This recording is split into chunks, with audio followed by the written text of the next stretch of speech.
We're incredibly grateful for your support. Before we begin today's tale, tell us, which city or country are you joining us from? We love connecting with our global audience. Now, let's dive into today's story. Chapter 1. The Ties That Bind. Dominic Dom Tanner never considered himself extraordinary. At 42, his salt and pepper hair framed a face weathered by both laughter and hardship. What set him apart was his unwavering dedication to his 11-year-old son, Mason. Mason had been diagnosed with autism at age 3. While some might have seen limitations, Dom saw a brilliant mind that processed the world differently. Mason's encyclopedic knowledge of marine biology and his ability to recall the Latin name of virtually every sea creature had earned him the nickname Ocean Boy from his father. Their morning routine never varied. Dom would prepare Mason's breakfast, precisely 3 blueberry pancakes arranged in a triangle with maple syrup in a separate container for controlled dipping. Then came the 15-minute session with Mason's weighted blanket, a sensory tool that helped him transition into his day. The bull shark can live in both saltwater and freshwater, Mason announced one morning, flapping his hands excitedly. Its scientific name is Carcharodonus lucas. That's incredible, buddy, Dom replied, handing Mason his carefully packed lunch. The blue lunchbox contained compartmentalized sections, no foods touching, just as Mason needed. Dom's construction company, Tannerbuilt, had grown from a one-man operation into one of the most respected commercial builders in the Pacific Northwest. His success allowed him to create a specialized environment for Mason: sound-dampening walls, sensory spaces, and a spectacular saltwater aquarium that spanned an entire wall of their home. Dom's wife, Brooke Tanner, had once been his high school sweetheart and greatest ally in raising their son. The daughter of Wallace and Louise Harrington, prominent real estate developers with a portfolio stretching across 3 states, Brooke had defied her parents' expectations by marrying Dom, who they considered beneath their social standing. You could have had anyone, Wallace had told her at their wedding reception, champagne loosening his tongue. A doctor, a lawyer, not some contractor with dirt under his fingernails. For years, Brooke had defended their marriage and embraced Mason's autism, attending every therapy session and IEP meeting. But something had shifted over the past 18 months. Dom couldn't pinpoint exactly when, but Brooke's warmth had cooled. Her once frequent touches became rare. The light that had danced in her eyes when she looked at Mason dimmed, replaced by something that resembled resentment. "He's 11 now, Dom," she said one evening after Mason had gone to bed. "We need to start thinking about his future. My parents know about a residential facility in Vermont. It's supposed to be excellent." Dom stared at her, the architectural plans he'd been reviewing forgotten. "A facility? He's our son, not a problem to be managed." "That's not what I meant," Brooke backtracked, but the damage was done. The thought had been voiced, the unthinkable suggested. The Harringtons had never fully accepted Mason. Their awkward pats on his head during infrequent visits, and their visible relief when he retreated to his room, told Dom everything he needed to know about their true feelings. Dom increasingly found himself alone with Mason, while Brooke cited charity committee meetings and fundraising events that stretched late into evenings. Her parents encouraged these activities, always inviting her to high-profile social functions where Dom, the contractor with calloused hands, would have been an uncomfortable addition. What Dom didn't see were the text messages. What he didn't notice were the unexplained weekend spa retreats that left no trace of relaxation on Brooke's face.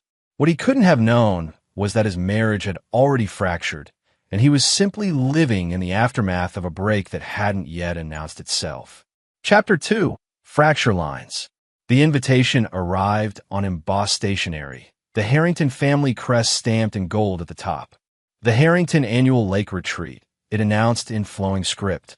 2 weeks of family, relaxation, and celebration. Dom found Brooke packing her suitcase 3 days before the scheduled departure. Mason's clothes were conspicuously absent from her preparations. "Where's Mason's stuff?" Dom asked, leaning against the doorframe of their bedroom. Brooke's hands stilled over her meticulously folded cashmere sweater. "Dom, we need to talk about the retreat." The conversation that followed would later replay in Dom's mind hundreds of times, each recollection more painful than the last. Mason isn't invited this year, Brooke said, her voice steady but her eyes fixed on her luggage rather than her husband's face. What do you mean, not invited? He's our son. You know how he struggles with changes in routine. The lake house, the boat rides, the family dinners that run late. It's overwhelming for him. Dom stepped closer. We've always made accommodations. Your parents have that guest house where we can take him if things get too stimulating. He loves watching the boats from the dock. Brooke finally looked up. Her expression hardened with resolve.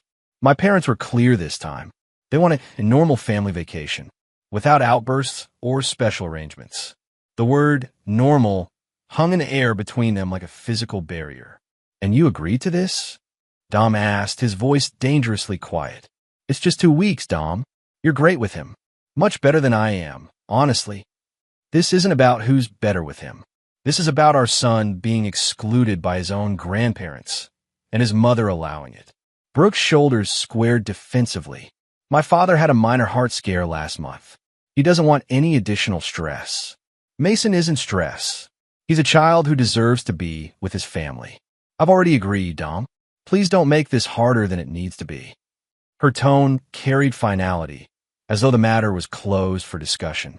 That night, Dom lay awake long after Brooke had fallen asleep. Something fundamental had shifted in their relationship, a fault line exposed that he couldn't ignore. The woman sleeping beside him was no longer the fierce advocate who had once told her father, Mason isn't disabled. The world just isn't enabled for him yet.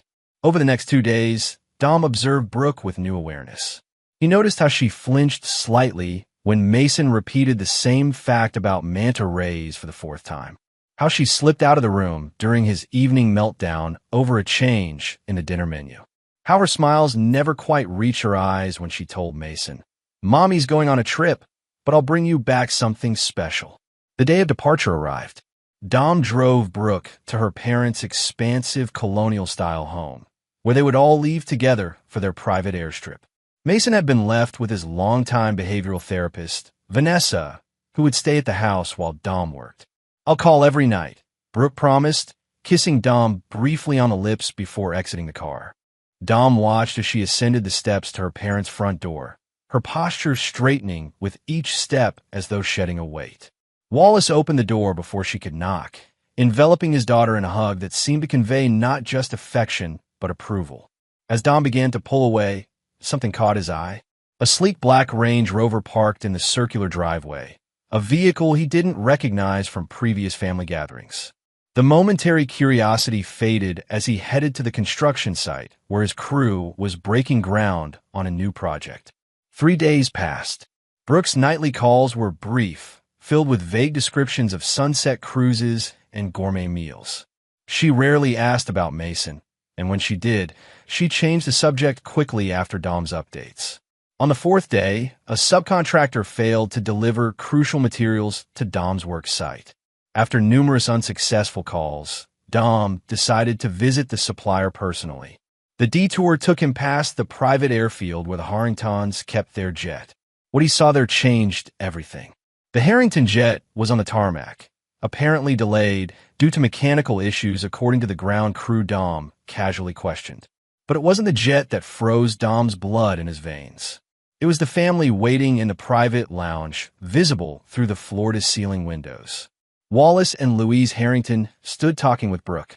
Beside them, a tall man with a swimmer's build had his arm around Brooke's waist in a gesture of casual intimacy that only comes from long familiarity. But what truly shattered Dom's world were the 2 children, a boy and a girl who appeared about 9 years old. The boy was spinning in circles, flapping his hands in a self-stimulating behavior intimately familiar to Dom. The girl was wearing noise-canceling headphones, her focus intent on lining up toy cars in a perfect row on the lounge floor. Children who, like Mason, clearly existed somewhere on the autism spectrum. Children who were apparently special enough to be included on the family vacation. Children who belonged to Brooke and the man now leaning down to kiss her. Not a friendly peck, but the lingering kiss of established lovers. Dom's phone rang with Mason's special ringtone, snapping him back to reality. He answered mechanically, hearing Mason's excited voice describing a new documentary about deep-sea creatures. He responded on autopilot, making appropriate noises of interest while his mind raced with implications. "Dad, are you listening? The colossal squid has the largest eyes of any animal on Earth." Dom forced himself to focus on his son's voice, the one pure thing remaining in his suddenly fractured world. "That's amazing, Ocean Boy. Tell me more." Chapter 3. The Revelation. Dom didn't confront Brooke when she returned from the family vacation 2 weeks later. He didn't mention what he had seen at the airfield. Instead, he watched and waited, gathering information like a man preparing for war.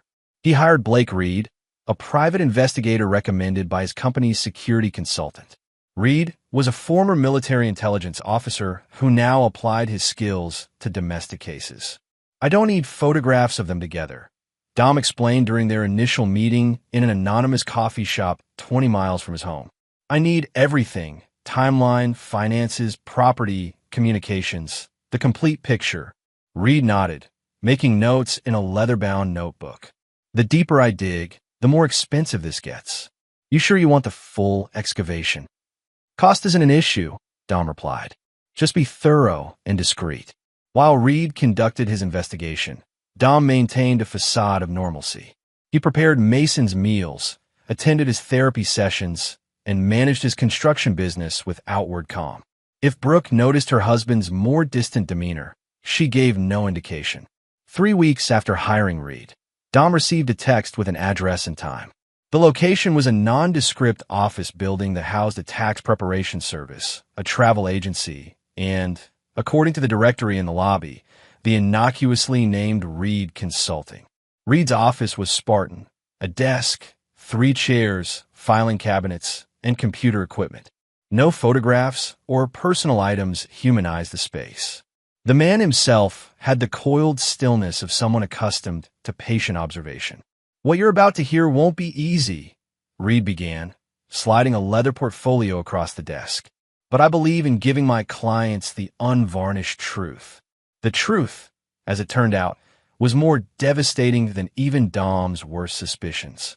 Brooke's affair with Nolan Pierce had begun 7 years ago, not 18 months as Dom had estimated. Nolan was a pediatric neurologist specializing in developmental disorders, whom Brooke had met during one of Mason's early evaluations. Pierce was married at the time. Reed continued dispassionately. His wife, Catherine, died in a car accident 5 years ago. The twins you saw, Olivia and Owen, are his children from that marriage. Both were diagnosed with autism spectrum disorder around age 3, similar to your son. Dom's face remained impassive, but his knuckles whitened as he gripped the armrests of his chair. After his wife's death, the relationship with your wife intensified. They've been effectively living dual lives. Pierce purchased a home under an LLC 30 minutes from your residence 3 years ago. Your wife has a key and typically spends 3 to 4 nights there weekly, coinciding with her supposed charity events and committee meetings. Reed opened the portfolio and removed a timeline chart meticulously documenting Brooke's movements over the past month. The evidence was irrefutable.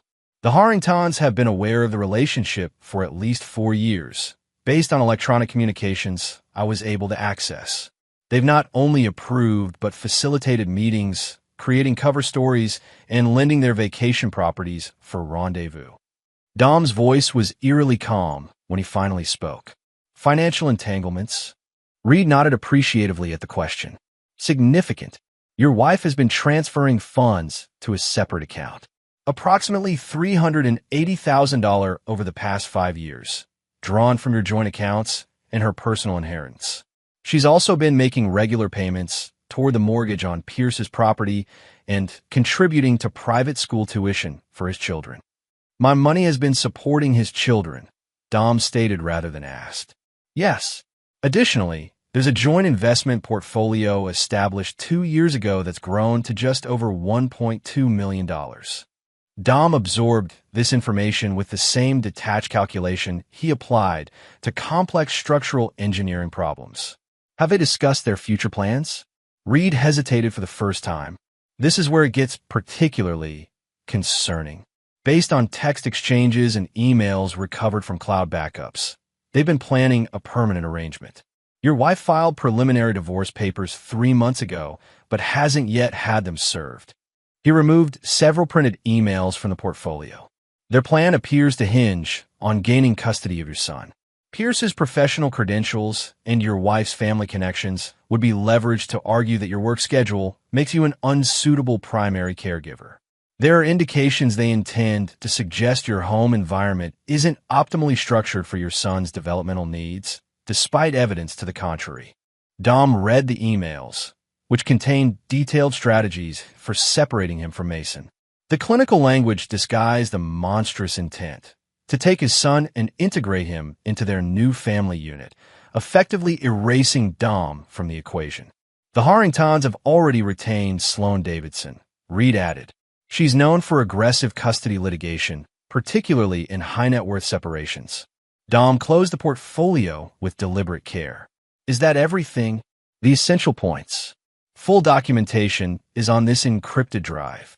Reed handed over a small metal USB device. And Dom, there's one more thing you should know. Your wife established a trust 6 months ago with Pierce as the primary beneficiary in the event of her death. The trust would control her share of your marital assets and her inheritance. The implication was clear. Dom had been systematically excised from Brooke's future, a cancerous growth to be surgically removed from her life when the timing was opportune. Thank you for your thoroughness, Dom said, standing and extending his hand. You'll find the remainder of your fee has been transferred to the account you provided. As Dom drove home, the last pieces of his former life crumbled away. The woman he had loved, the mother of his child, had been betraying him for most of their son's life. The in-laws who had never fully accepted him had been actively participating in the deception. But what truly ignited the cold rage in Dom's chest was the planned theft of his son. Mason wasn't just the center of Dom's world. He was Dom's world. The thought of his son being raised by the architect of this betrayal and her neurologist lover made something fundamental shift in Dom's psychological makeup. He pulled over to the side of the road and made a phone call to Gregory Walsh, his company's attorney and a friend from college. Greg, I need to meet with you tomorrow morning. It's urgent and confidential. Sure thing, Dom. Is this about the Westlake contract? No, Dom replied, watching a hawk circle overhead, patient in its hunt. This is personal, very personal. Chapter 4, The Invisible Man. Dom moved like a ghost through his own life in the weeks following Reed's revelations. He became the perfect husband, attentive, communicative, even affectionate when the situation warranted. He inquired about Brooke's charity work with convincing interest, suggested she take time for herself whenever possible, and never questioned her increasingly frequent absences. You seem different lately, Brooke commented one evening as they prepared dinner. More relaxed. Dom smiled, the expression not reaching his eyes, just gaining perspective on what matters. What mattered, of course, was Mason. Dom redoubled his involvement in his son's life, attending every therapy session, documenting every interaction with specialists, and creating video logs of their home routines. On the advice of his attorney, he began building an archive demonstrating his capability as Mason's primary caregiver. Greg Walsh had reacted to Reed's findings with professional concern and personal outrage.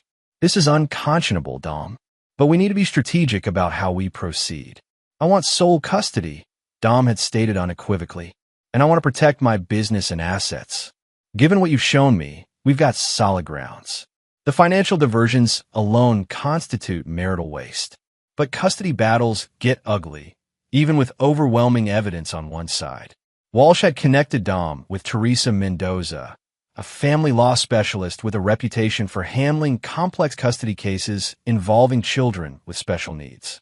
Your situation has several advantages from a legal standpoint, Mendoza explained during their initial consultation. You've been consistently involved in your son's care and education. Your home is specifically adapted to his needs, and the planned conspiracy to separate you from your child will not play well before any judge. What about Pierce's credentials? He's a specialist in the field. Mendoza's smile was sharp, which creates an ethical conflict. A doctor who has been carrying on an affair with the mother of a patient, even if your son isn't his direct patient, has compromised professional boundaries. The medical board would take a dim view of such behavior. Dom absorbed this information, filing it away for future use. And the Harringtons? Old money thinks it can buy anything, including favorable custody arrangements. But judges aren't impressed by wealth when a child's welfare is at stake. Document any instances where they've shown bias against your son's condition or failed to accommodate his needs. Armed with legal advice and Reed's continuing surveillance, Dom implemented the first phase of his response, becoming invisible while seeing everything. He installed monitoring software on the family computers and home network, tracking Brooks' digital footprint. He placed voice-activated recording devices in strategic locations throughout their home. He set up trail cameras on the property that sent real-time alerts to his phone whenever someone arrived or departed. Knowledge, Dom reasoned, was both shield and sword in the coming conflict. As autumn progressed, he gathered evidence of Brooks' deceptions. The emergency board meeting that coincided with dinner at Pierce's home. The shopping trip with Louise that was actually a consultation with Sloan Davidson. The migraine that kept her in bed all day while Dom took Mason to occupational therapy, only for her to slip out the moment they left for Pierce's twin school recital. Through it all, Dom maintained his performance as the oblivious husband. He expressed sympathy for Brooks' frequent headaches, offered to delay his work schedule to accommodate her supposed commitments, and never betrayed his awareness of her elaborate double life. The most difficult performance came when Brooks suggested they host Thanksgiving dinner. "My parents would love to see the house," she explained over breakfast. "And I thought we could invite some friends too." Dom understood immediately who some friends encompassed. "Sound great. Mason will enjoy having a celebration here in his comfort zone." Brooks' smile faltered slightly. "Well, I was actually thinking Mason might be more comfortable having dinner separately. You know how overwhelming large gatherings can be for him." "Who did you have in mind for guests?" Dom asked, carefully stirring his coffee. "Just my parents, my cousin Heather and her husband, and my friend Nolan. He's that neurologist I've mentioned. He has twins who are on the spectrum too. I thought it might be nice for Mason to meet other children who share some of his experiences." The audacity was breathtaking. Dom marveled at how easily the lies flowed from her, how convincingly she performed concern for Mason while plotting to remove him from his father's life. "That sounds perfect," Dom replied with manufactured enthusiasm. "I'd love to meet this specialist who's helped so many families like ours." Thanksgiving arrived. Golden turkey, crystal glasses, and autumnal decorations transforming their modern home into a Martha Stewart tableau. Mason helped arrange the name cards, a task that satisfied his need for order while involving him in the preparation. Dom had spent the previous evening with Mason, carefully preparing him for the event. "There will be new people tomorrow, Ocean Boy. If it gets too loud or busy, you can use our signal, and we'll take a break in your quiet room, okay?" Mason nodded seriously. "Will Mom's doctor friend and his children understand about breaks?" "We'll make sure they do," Dom promised, the irony of preparing his son to meet his mother's lover not lost on him. Wallace and Louise Harrington arrived first, bearing expensive wines and forced smiles. Louise bent to kiss Mason's cheek, wiping her mouth discreetly afterward as though his condition might be contagious. "The house looks lovely," she commented, her gaze sweeping critically over the decor that Brooke had obsessively arranged. "Though I still think that beach property we showed you would have been more suitable." Dom knew the property she referenced, a secluded estate that had been suggested as an ideal environment for Mason, but was actually positioned to isolate them from neighbors who might notice Brooks' frequent absences.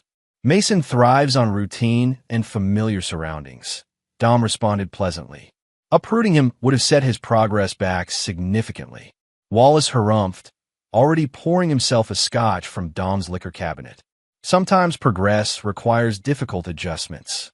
The subtle emphasis on difficult adjustments sent a chill down Dom's spine. Before he could respond, the doorbell rang again.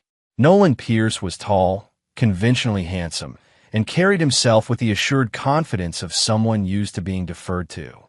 His children, Olivia and Owen, stood quietly beside him, displaying the controlled behavior of children who had been extensively coached. Dom, this is Dr. Pierce. Brooke introduced them with barely concealed nervous energy. Nolan, my husband Dom. Their handshake was a silent assessment, two predators measuring each other. I've heard so much about your work with children on the spectrum, Dom said, his grip deliberately firm. All part of the calling, Pierce replied smoothly. And this must be Mason. Hello, young man. Mason looked up briefly, then returned to arranging and rearranging the silverware at his place setting. Hello. Did you know octopuses have 3 hearts and blue blood? Pierce smiled indulgently. I didn't know that. Very good, Mason. These are my children, Olivia and Owen. The twins nodded politely, but maintained their distance. Dom noticed how their father's hand rested possessively on their shoulders, the slight pressure he applied when Owen began to rock slightly in place. Throughout dinner, Dom observed the dynamics with clinical detachment. The comfortable familiarity between Brooke and Pierce, disguised as professional respect. The knowing glances between Wallace and Pierce during discussions of education options for children with special requirements. The way Louise referred to the twins as such special little angels, while having never used similar endearments for Mason. Most revealing was the choreographed dance of questions directed at Dom about his demanding work schedule, the challenges of raising a child with autism, and the tremendous sacrifices required. It must be so difficult balancing a construction company with Mason's needs, Pierce commented, cutting his turkey into precise portions.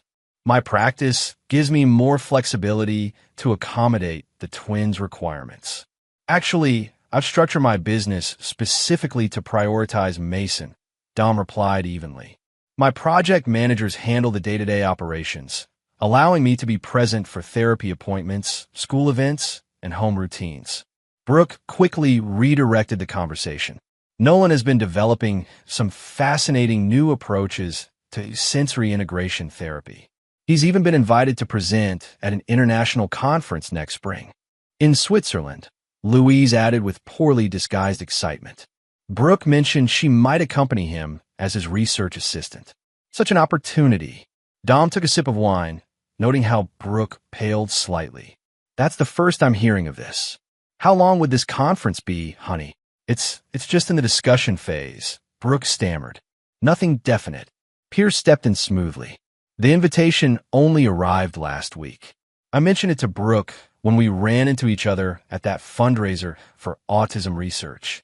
Her insights on parental experiences would add valuable perspective to the presentation.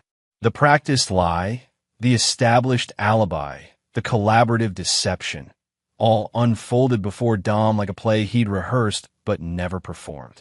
He wondered how many times this scene had been enacted in different variations throughout the years of their marriage. When Mason began showing signs of sensory overload, rapid blinking, increasingly repetitive movements, Dom immediately recognized the impending meltdown. Time for a break, ocean boy, he asked quietly. Mason nodded vigorously. Dom stood, plansing his napkin beside his plate. Please excuse us for a few minutes. Mason needs some quiet time. I can help, Pierce offered, half rising from his seat. In my experience. Thank you, but we have an established protocol. Dom cut him off firmly. Mason responds best to consistency. In Mason's sensory room, Dom helped his son settle beneath the weighted blanket and activated the gentle underwater projection lighting that transformed the ceiling into an oceanic scene. Deep breaths like we practiced. Imagine you're a whale diving deep into calm waters. Mason's breathing gradually steadied as he focused on the simulated marine environment. Dad, do Dr. Pierce's children get overwhelmed at dinners too? Everyone gets overwhelmed sometimes, Dom answered carefully. But everyone has different ways of handling it. He made Owen stop rocking. Mason observed with unexpected perception. My therapist says stimming helps regulate emotions. Dom felt a surge of protective fury. Your therapist is right. Self-regulating behaviors are important tools.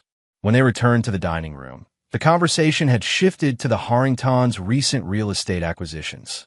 Dom noticed how Brooke sat slightly closer to Pierce than before, their hands occasionally brushing during dessert service. As the evening concluded, Dom maintained his role as the gracious host, thanking everyone for coming and expressing particular appreciation to Pierce for his professional insights. After the guests departed and Mason went to bed, Brooke lingered in the kitchen, nervously rearranging already clean dishes. That went well, don't you think? Nolan has so much experience with autism. He could be a real resource for us with Mason. Dom regarded his wife thoughtfully, seeing her clearly perhaps for the first time in years. The woman before him was a stranger wearing familiar skin, speaking rehearsed lines in a play nearing its final act. It's interesting how similar his twins are to Mason in some ways, Dom remarked casually. Almost like they could be related. Brooke froze momentarily before forcing a laugh. That's just how the spectrum presents sometimes. Similar behaviors across different children. Dom nodded as though accepting this explanation. You know what Mason said to me during our break? He noticed how Pierce stopped his son from rocking, from self-stimulating. He compared that to what his therapist teaches about allowing natural regulation behaviors.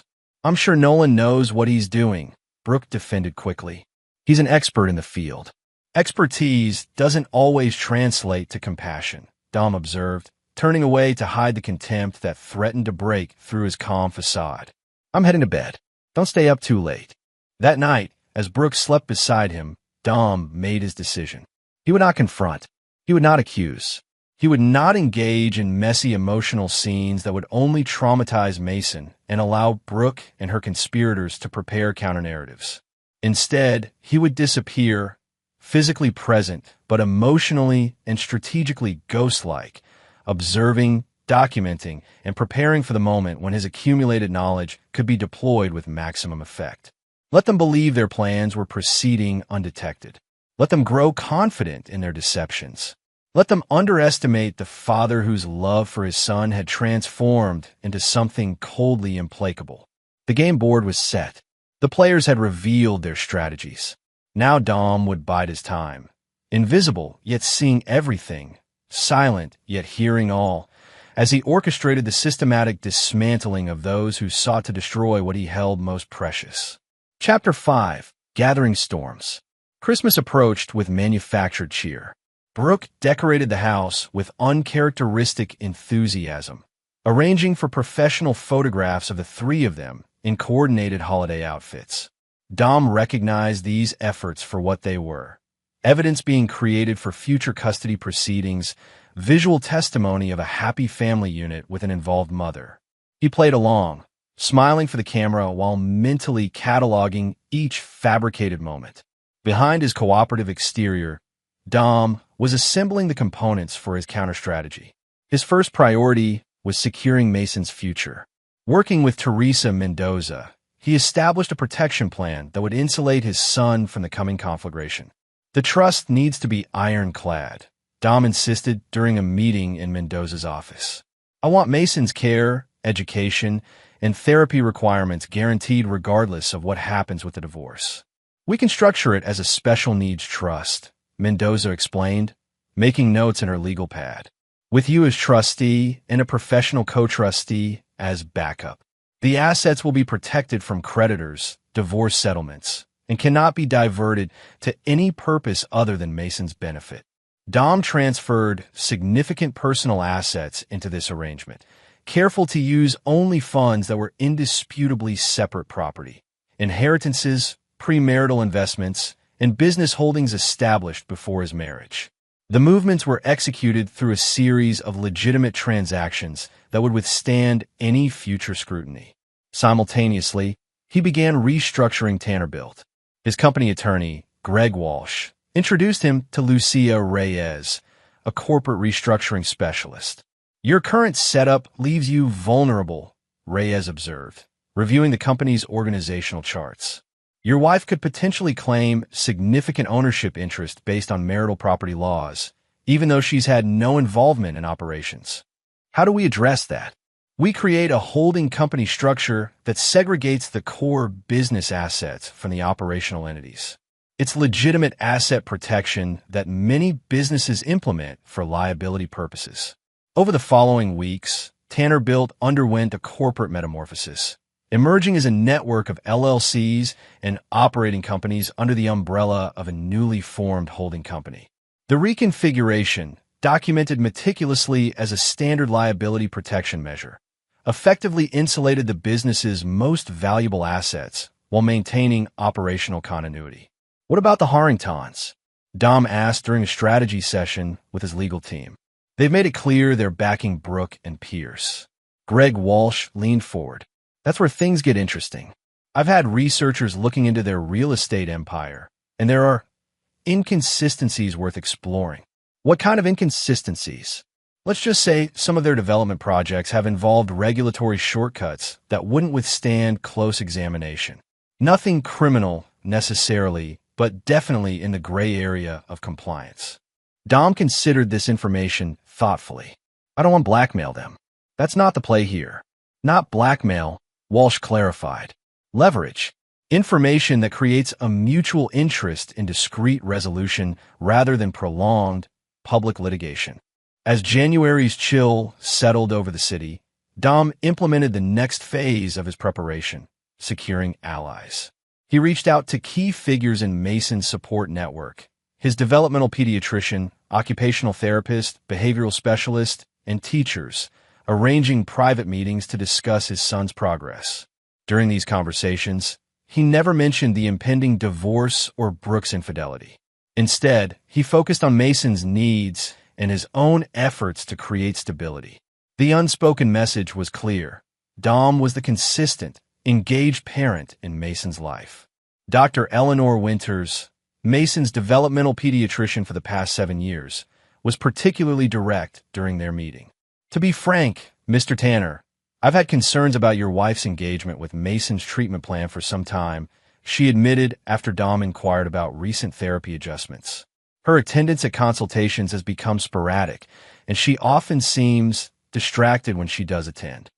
She's had a lot on her plate with her charity work, Dom offered neutrally. Dr. Winter's expression conveyed professional skepticism. Of course.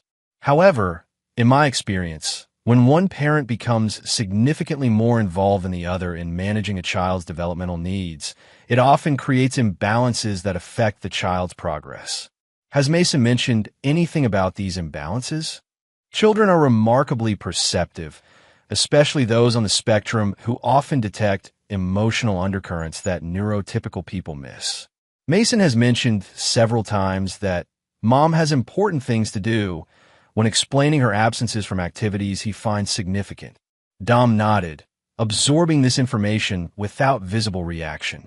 I appreciate your candor, Dr. Winters. My priority is ensuring Mason's environment remains as supportive and consistent as possible. If circumstances change in your household, Dr. Winters added carefully, please know that I'm available to discuss adaptations to Mason's care plan. The message was received.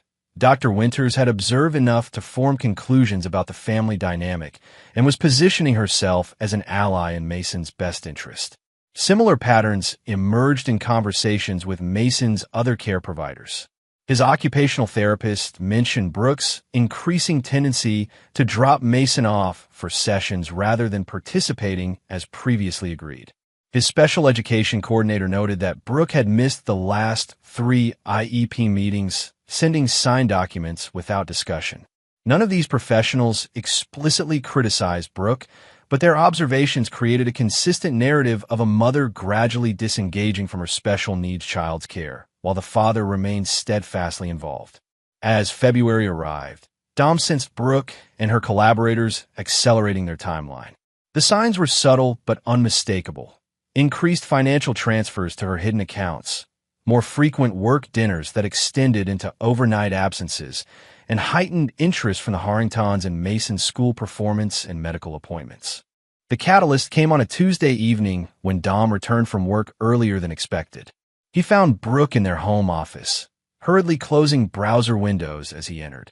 Sorry, didn't mean to startle you, he apologized, noting the guilty flush on her cheeks. Just for searching summer programs for Mason, she explained, shutting the laptop completely.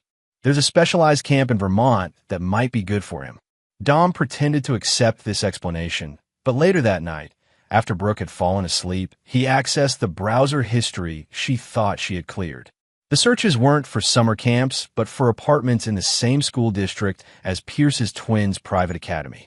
The following day, Dom received an alert from the financial monitoring system he had established. Brooke had withdrawn $50,000 from their joint investment account. Not an enormous sum relative to their overall assets, but a significant escalation from her previous pattern of smaller, less noticeable transfers. That evening, he overheard a phone conversation between Brooke and her mother, captured by one of the recording devices in the house. "The papers are ready," Brooke was saying in hushed tones from the guest bathroom. "Sloan says we should file next week before he has any indication it's coming." "What about Mason?" Louise asked, her voice tinny through the phone speaker. "The preliminary evaluation from Dr. Keller supports our position that stability would best be served by primary placement with me, with transition to a more structured environment later if necessary." Dom didn't recognize the name Dr. Keller, but the implication was clear. They had arranged for an independent evaluation to support their custody strategy without his knowledge. "And the judge?" Louise pressed. "Sloan says Judge Watkins tends to favor maternal custody, especially with special needs children. Dad's talk with him at the foundation gala apparently went well." The casual reference to attempting to influence a judge through social connections crystallized Dom's next steps. He contacted Blake Reed that night. "I need surveillance on Judge Harold Watkins," Dom instructed. "Any connections to the Harringtons, social or financial. And find out everything you can about a Dr. Keller who's apparently conducted an evaluation of my son without my consent or knowledge." Reed's findings arrived within days. Judge Watkins had received substantial donations to his judicial campaign from shell companies linked to Harrington developments. More troublingly, his wife served on the board of a charitable foundation where Louise Harrington was the chairperson. Dr. Martin Keller, meanwhile, was a child psychologist who operated a residential treatment center for children with developmental disorders, the same Vermont facility that Brooke had obliquely referenced as a summer camp. Financial records revealed the center had received over $2 million in donations from the Harrington Family Foundation over the past 3 years. The web of connections confirmed Dom's suspicions. The plan wasn't just to separate him from Mason through divorce, but to eventually place his son in an institutional setting, while Brooke created her new family unit with Pierce and his twins. The evidence was being manufactured, the authorities influenced, the groundwork laid for what would appear to outsiders as a reasonable custody arrangement. The final piece fell into place when Reed discovered that Brooke had booked one-way tickets to Switzerland, not for a conference, but departing the day after the divorce papers were scheduled to be filed. The reservation included seats for Brooke, Pierce, his twins, and Mason. They're planning to establish residence outside U.S. jurisdiction before the custody battle even begins, Greg Walsh concluded when Dom shared this information. Once they're established overseas with Mason, international custody disputes become nightmarishly complex. Can we get an emergency order preventing Mason from leaving the country? Dom asked, his composure finally cracking. Possibly, but it's risky, Walsh cautioned. Moving too soon alerts them that you're aware of their plans. They could accelerate or modify their strategy in ways we haven't anticipated. Dom stared out the office window at the gray February sky, weighing options and contingencies. How quickly can we move on the Harrington revelations? The regulatory compliance issues? I prepared the documentation. It could be submitted to the appropriate authorities within hours. And the judicial ethics complaint regarding Watkins? Ready to file. But Dom, once we pull these triggers, there's no going back. The confrontation becomes public and messy. Dom turned back to his attorney, his decision made. Then we need to change the battlefield. They're expecting a defensive action after they file.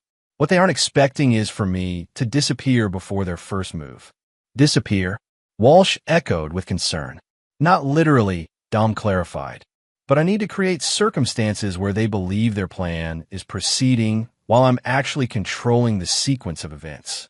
I need them to think they've won before they realize the game has changed. The strategy took shape over intensive planning sessions with his legal team.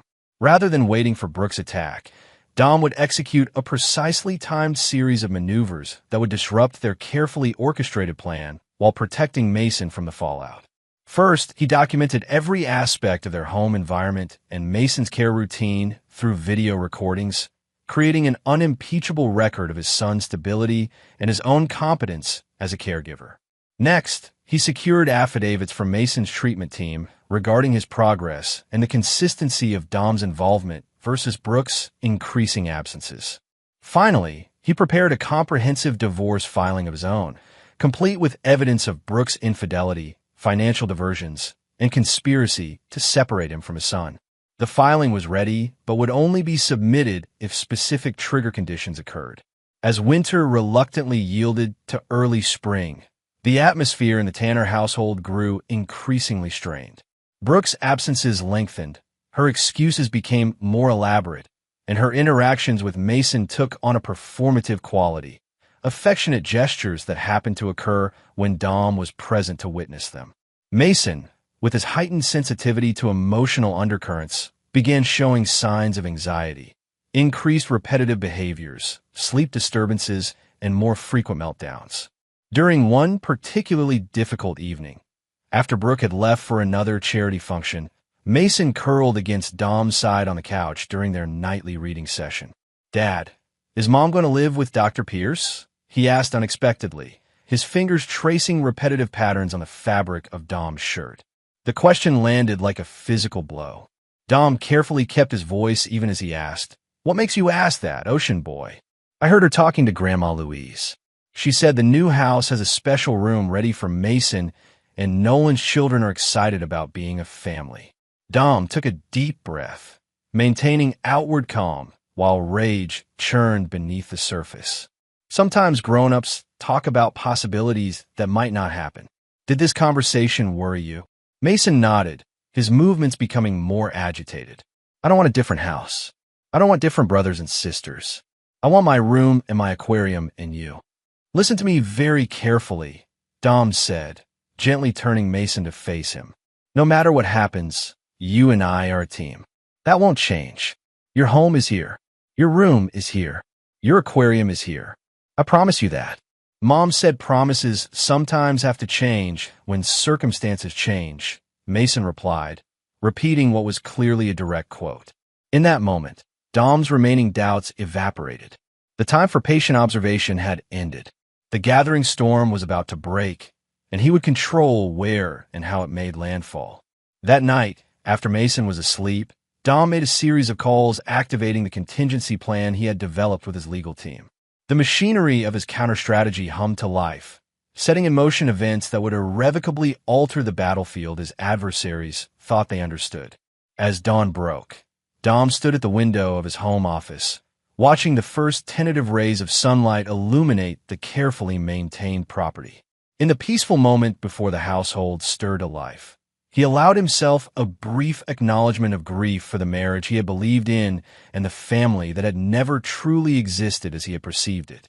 Then he locked that grief away, replacing it with the cold clarity of purpose that had sustained him through months of clandestine preparation. Today, the invisible man would begin to materialize, not as the victim Brooke and her conspirators anticipated, but as an adversary they had fatally underestimated. Chapter 6. First Move. The divorce papers arrived on a Wednesday morning, delivered by a process server who caught Dom in the driveway as he prepared to take Mason to school. The timing was clearly deliberate, an attempt to create a scene that might unsettle Mason or provoke Dom into an emotional reaction that could later be characterized as instability. Dom disappointed them on both counts. He accepted the documents calmly, tucked them into his briefcase, and continued helping Mason into the car, maintaining their usual morning routine without interruption. "What was that man giving you, Dad?"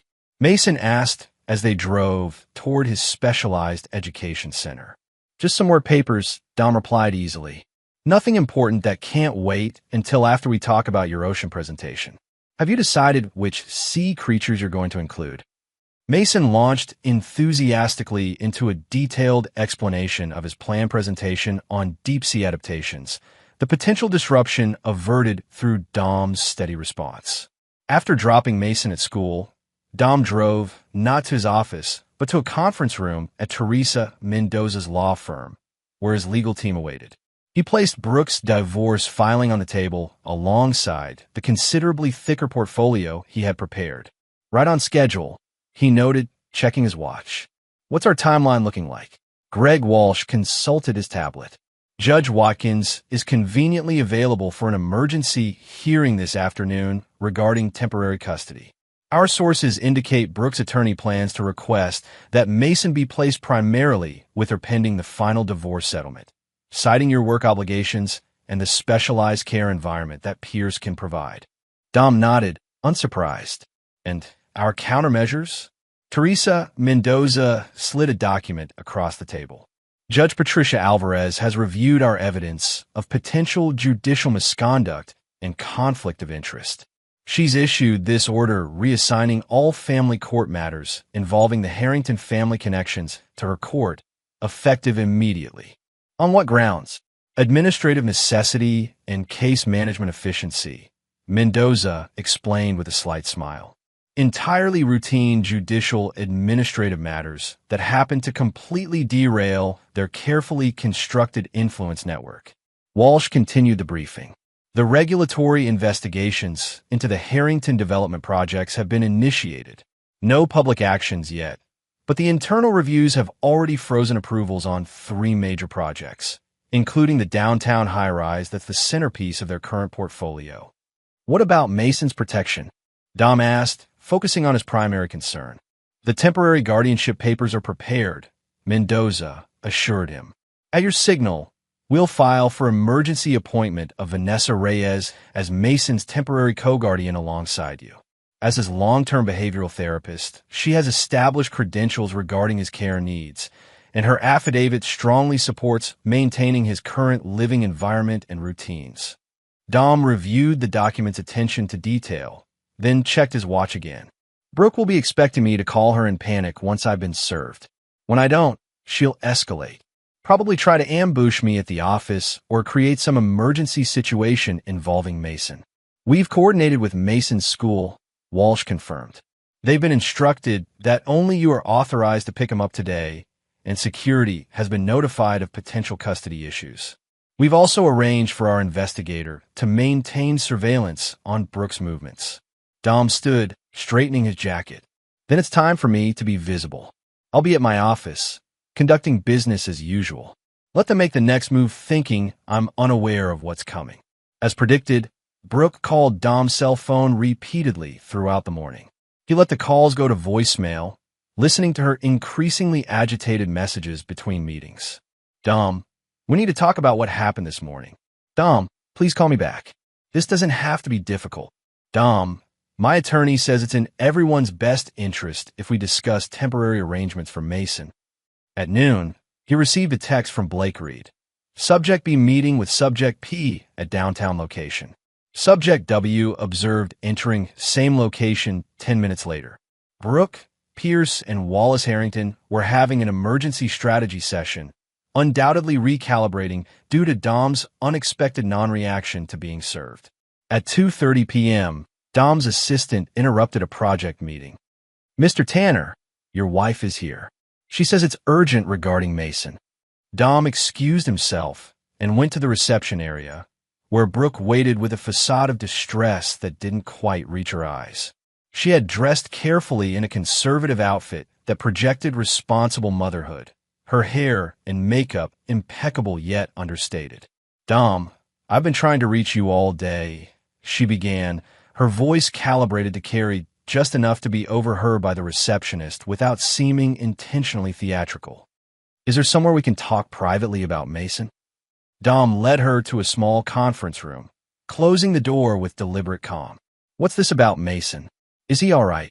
He's fine, but we need to discuss arrangements going forward, Brooke said, dropping the pretense of urgent concern now that they were alone. My attorney has filed for an emergency hearing on temporary custody this afternoon. I hope we could reach an agreement beforehand. What kind of agreement? Dom asked, taking a seat and maintaining an expression of mild confusion. Brooke placed a document on the table between them. This parenting plan gives me primary physical custody, with you having visitation on alternate weekends and one evening per week. I've been advised that it's a generous arrangement given the circumstances. What circumstances would those be? Dom inquired with genuine curiosity about how she would characterize her betrayal. Your work schedule is demanding, Dom. Mason needs consistency and specialized care. I've arranged for him to see Dr. Pierce for a comprehensive evaluation, and we found a school with an excellent program for children on the spectrum. Dom reviewed the document without comment, noting the provisions that would effectively marginalize his role in Mason's life while establishing a foundation for eventually transitioning him to the Vermont facility.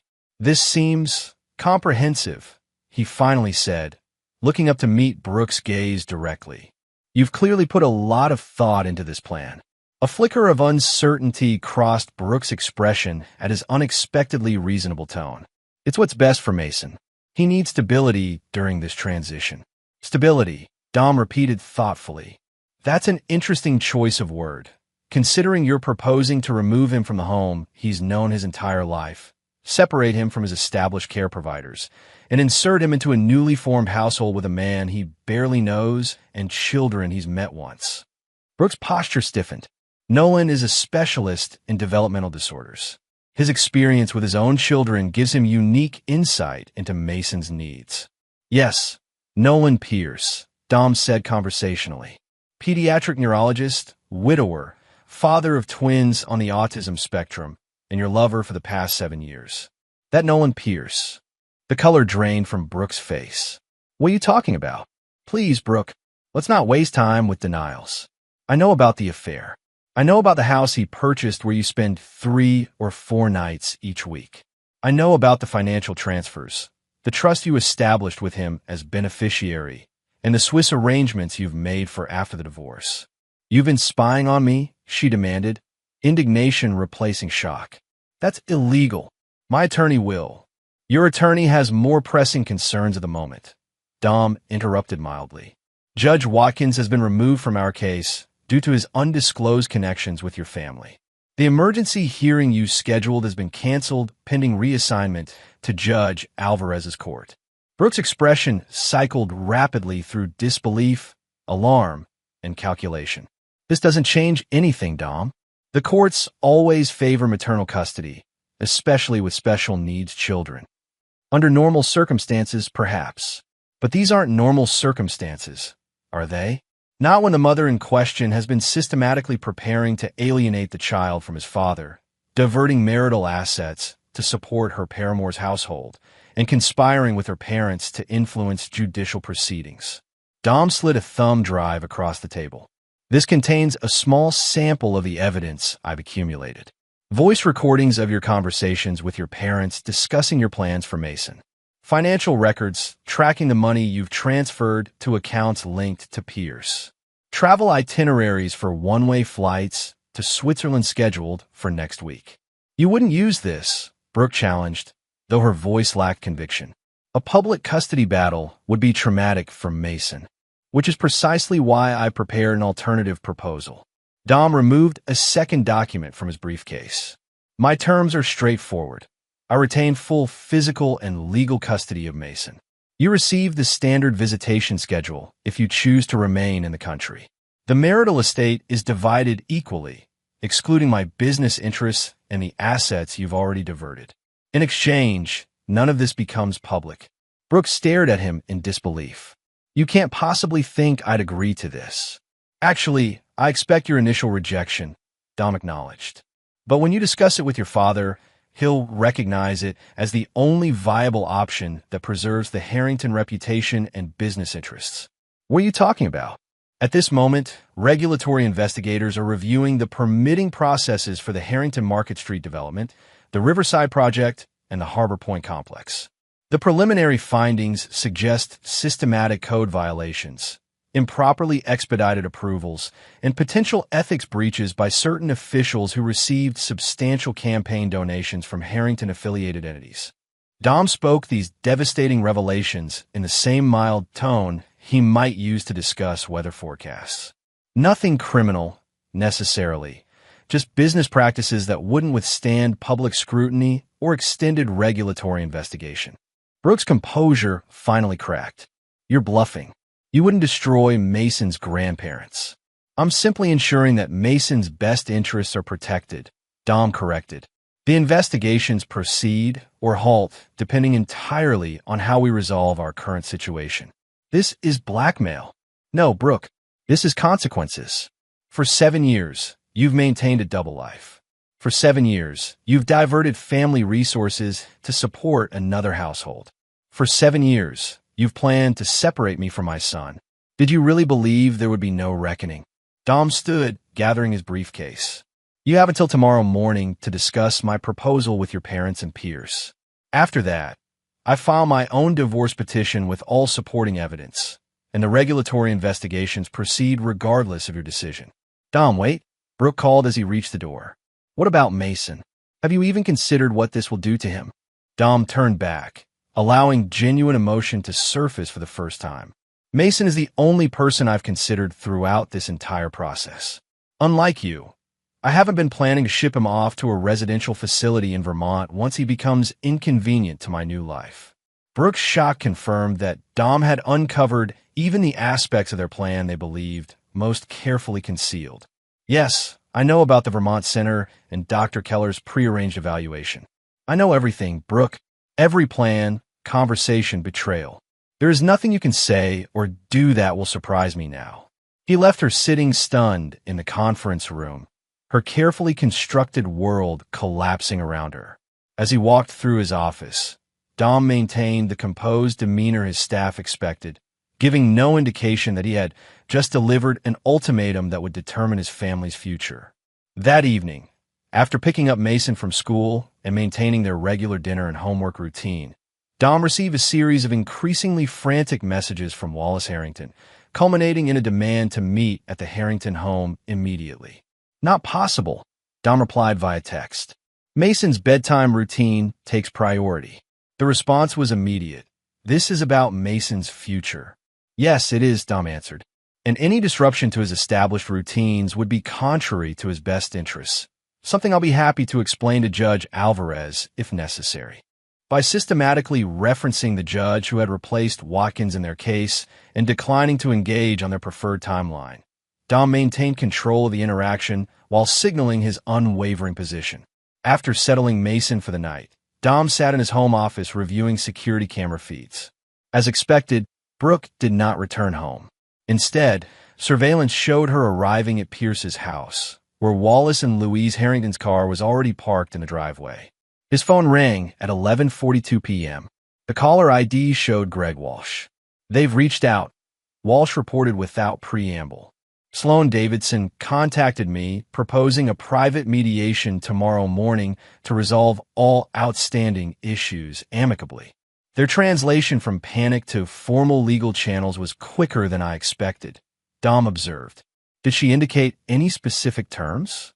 Nothing concrete, but she hinted that her clients are open to significant compromise regarding custody arrangements.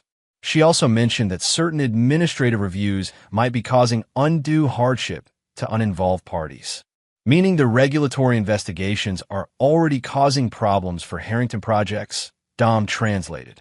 Set the meeting for 10 a.m. at your office. Stress that I expect all parties to be present. Brooke, Pierce, and both Harringtons. You want Pierce there? That's unusual in initial divorce mediation. This isn't a standard mediation. This is a reckoning. They all played their parts in this conspiracy. They all need to understand the consequences. After ending the call, Dom sent a brief email to Mason's school, arranging for his behavioral therapist to provide additional support the following day. Then he reviewed the final components of his strategy, ensuring each contingency was addressed. Tomorrow would determine whether resolution came through negotiated settlement or scorched earth litigation. Either way, Dom would protect what mattered most, his son's well-being and his place in Mason's life. The elaborate deception orchestrated by Brooke and her accomplices had failed, undone by the quiet determination of a father they had fatally underestimated. As midnight approached, Dom finally allowed himself to acknowledge the deep sadness beneath his strategic calculations. Not for the marriage lost, that had been a fiction for years, but for the innocent boys sleeping down the hall who would inevitably be affected by the adults' machinations, regardless of how carefully Dom tried to shield him. The thought strengthened his resolve. The coming confrontation wasn't just about justice for betrayal. It was about creating the most stable future possible for Mason. With that purpose firmly in mind, Dom prepared for the decisive engagement to come. Chapter 7. Checkmate. The conference room at Walsh & Associates projected understated power through its minimalist design. A gleaming walnut table, ergonomic chairs, and floor-to-ceiling windows overlooking the city skyline. Dom arrived 20 minutes early, reviewing documents with his legal team while they awaited the other parties. Teresa Mendoza adjusted her silver-framed glasses, scanning the final settlement proposal. Remember, regardless of how heated the discussion becomes, our focus remains on Mason's welfare. Judge Alvarez has made it clear she will prioritize stability and establish care routines in any custody determination. Dom nodded, his calm exterior masking the emotional turbulence beneath. If they reject our terms, we're prepared to proceed with the full filing. Everything is ready, Greg Walsh confirmed. Court pleadings, supporting evidence, and the regulatory complaints, all prepared for immediate submission. The opposing party arrived as a unified front. Brooke, Nolan Pierce, Wallace and Louise Harrington, and their attorney, Sloan Davidson, a razor-thin woman with calculated movements and eyes that assessed every detail of the room upon entry. No introductions were exchanged as they took their seats opposite Dom's team. The atmosphere crackled with tension despite the room's careful climate control.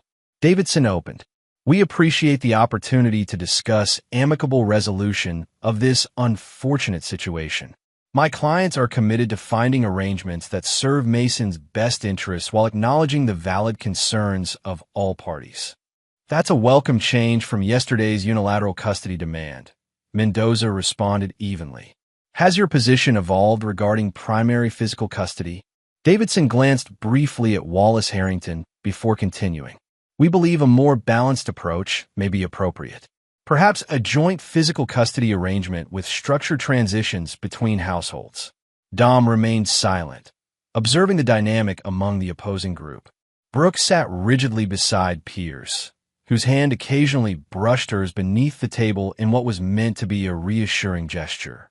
Wallace dominated their side, physically, his broad shoulders and authoritative posture reflecting his accustomed role as decision-maker. Louise maintained a facade of concerned grandmother that didn't reach her calculating eyes. After half an hour of preliminary discussions that established little substantive progress, Dom finally spoke. Let's stop circling the actual issues, he said quietly, his voice nonetheless commanding immediate attention. You've had approximately 12 hours to consider my proposal. Either you accept my terms, or we proceed to litigation today. Davidson's professional smile tightened. Mr. Tanner, mediation requires good faith negotiation from both sides. Your position appears inflexible. There's a fundamental misconception at this table, Dom replied, his gaze sweeping across each opponent. You believe we're negotiating a divorce settlement. We're not. We're determining whether the dissolution of my marriage occurs privately with minimal collateral damage, or publicly with maximum exposure of all relevant facts. Wallace Harrington leaned forward, his patience visibly fraying. If you think you can threaten my family and business. This isn't a threat, Mr. Harrington. It's a simple statement of cause and effect. Your daughter and son-in-law conspired to remove my child from my life. You and your wife actively facilitated that conspiracy, including attempting to influence judicial proceedings. These actions have consequences. You can't prove any of that, Louise interjected, her manicured hand gripping her water glass with whitened knuckles. Dom turned to Greg Walsh, who activated the wall-mounted display screen. A document appeared showing financial transfers between Harrington-controlled entities and companies connected to Judge Watkins' campaign finance structure. This is one example of approximately 300 pages of documentation we've assembled, Dom explained conversationally. Financial records, text messages, email exchanges, voice recordings, travel itineraries, a comprehensive chronicle of your collective efforts. He focused his attention on Pierce, who had remained strategically silent throughout the discussion. Dr. Pierce, are you familiar with the American Academy of Pediatrics ethical guidelines regarding personal relationships with patients' family members? Pierce stiffened almost imperceptibly. Mason was never my direct patient, but you conducted what you characterized as informal consultations regarding his developmental progress, did you not? While maintaining a sexual relationship with his mother and planning to assume a parental role in his life. The Medical Ethics Board might find that distinction less compelling than you hope. Pierce glanced uncertainly at Davidson, who intervened smoothly. We're not here to discuss hypothetical ethical complaints. We're focused on Mason's future care arrangements. Mason's future is precisely what concerns me, Dom agreed. Particularly the plans to eventually transfer him to the Keller Residential Center in Vermont once he became an inconvenient addition to your new family unit. Brooke gasped audibly, while Louise murmured, "Dear God," under her breath. "Yes, I know about that too," Dom confirmed, his voice hardening for the first time. The preliminary assessment Dr. Keller prepared without ever meeting Mason. The discussions about transitional placement once international residence was established. The renovation plans for the Pierce home that included only temporary accommodations for my son. He paused, allowing the comprehensive extent of his knowledge to register fully. There is nothing, absolutely nothing, about this conspiracy that I haven't uncovered. Wallace Harrington, accustomed to controlling difficult situations through force of personality, attempted to regain the initiative. Whatever you think you know, dragging a child with special needs through contentious litigation won't benefit anyone, especially Mason. On that single point, we agree, Dom responded, which is why I've offered terms that would avoid public proceedings entirely. Davidson, recognizing the deteriorating position, attempted to establish a negotiating posture. Your proposal essentially gives you everything and leaves our clients with nearly nothing. Surely you can acknowledge that's not a reasonable starting point for discussion. Ms. Davidson, you misunderstand the fundamental dynamic here, Dom explained with almost clinical detachment. This is a negotiation between equal parties seeking compromise. This is an opportunity for your clients to mitigate the consequences of actions they've already taken. He turned to Brooke directly. You chose to maintain a 7-year affair while systematically detaching from your parental responsibilities. You chose to divert marital assets to support your paramour's household. You chose to conspire to separate me from my son. Those choices have already occurred. What remains is determining their cost. Brooke's composure finally cracked. You're talking like this is some kind of business transaction. This is our family. No, Brooke, this was our family. Until you decided to create a different one with Nolan, Dom corrected, his voice carrying a trace of the pain he typically concealed. Now we're simply resolving the aftermath of that decision. Looking directly at his wife, Dom allowed genuine emotion to color his words for the first time. I would have forgiven almost anything else. Financial indiscretions, personal betrayal, even the affair itself. We might have found a path forward from those. But you conspire to take my son. You plan to diminish and eventually sever my role in his life. That is unforgivable. The room fell silent as the finality of his position registered with everyone present. Greg Walsh used the moment to distribute copies of Dom's settlement proposal. My client's terms remain as previously stated. Full physical and legal custody of Mason, with standard visitation rights for Mrs. Tanner. Equal division of the marital estate, excluding Mr. Tanner's business interests and the approximately $380,000 already diverted to Dr. Pierce's household expenses. In exchange, all evidence regarding the affair, financial improprieties, and attempted custody manipulation remains confidential. And the regulatory investigations? Wallace demanded, will be rendered moot by anonymous corrections to the permit applications and voluntary compliance adjustments, Walsh explained. The reviews would naturally conclude without public findings or penalties. Davidson conferred briefly with her clients before responding.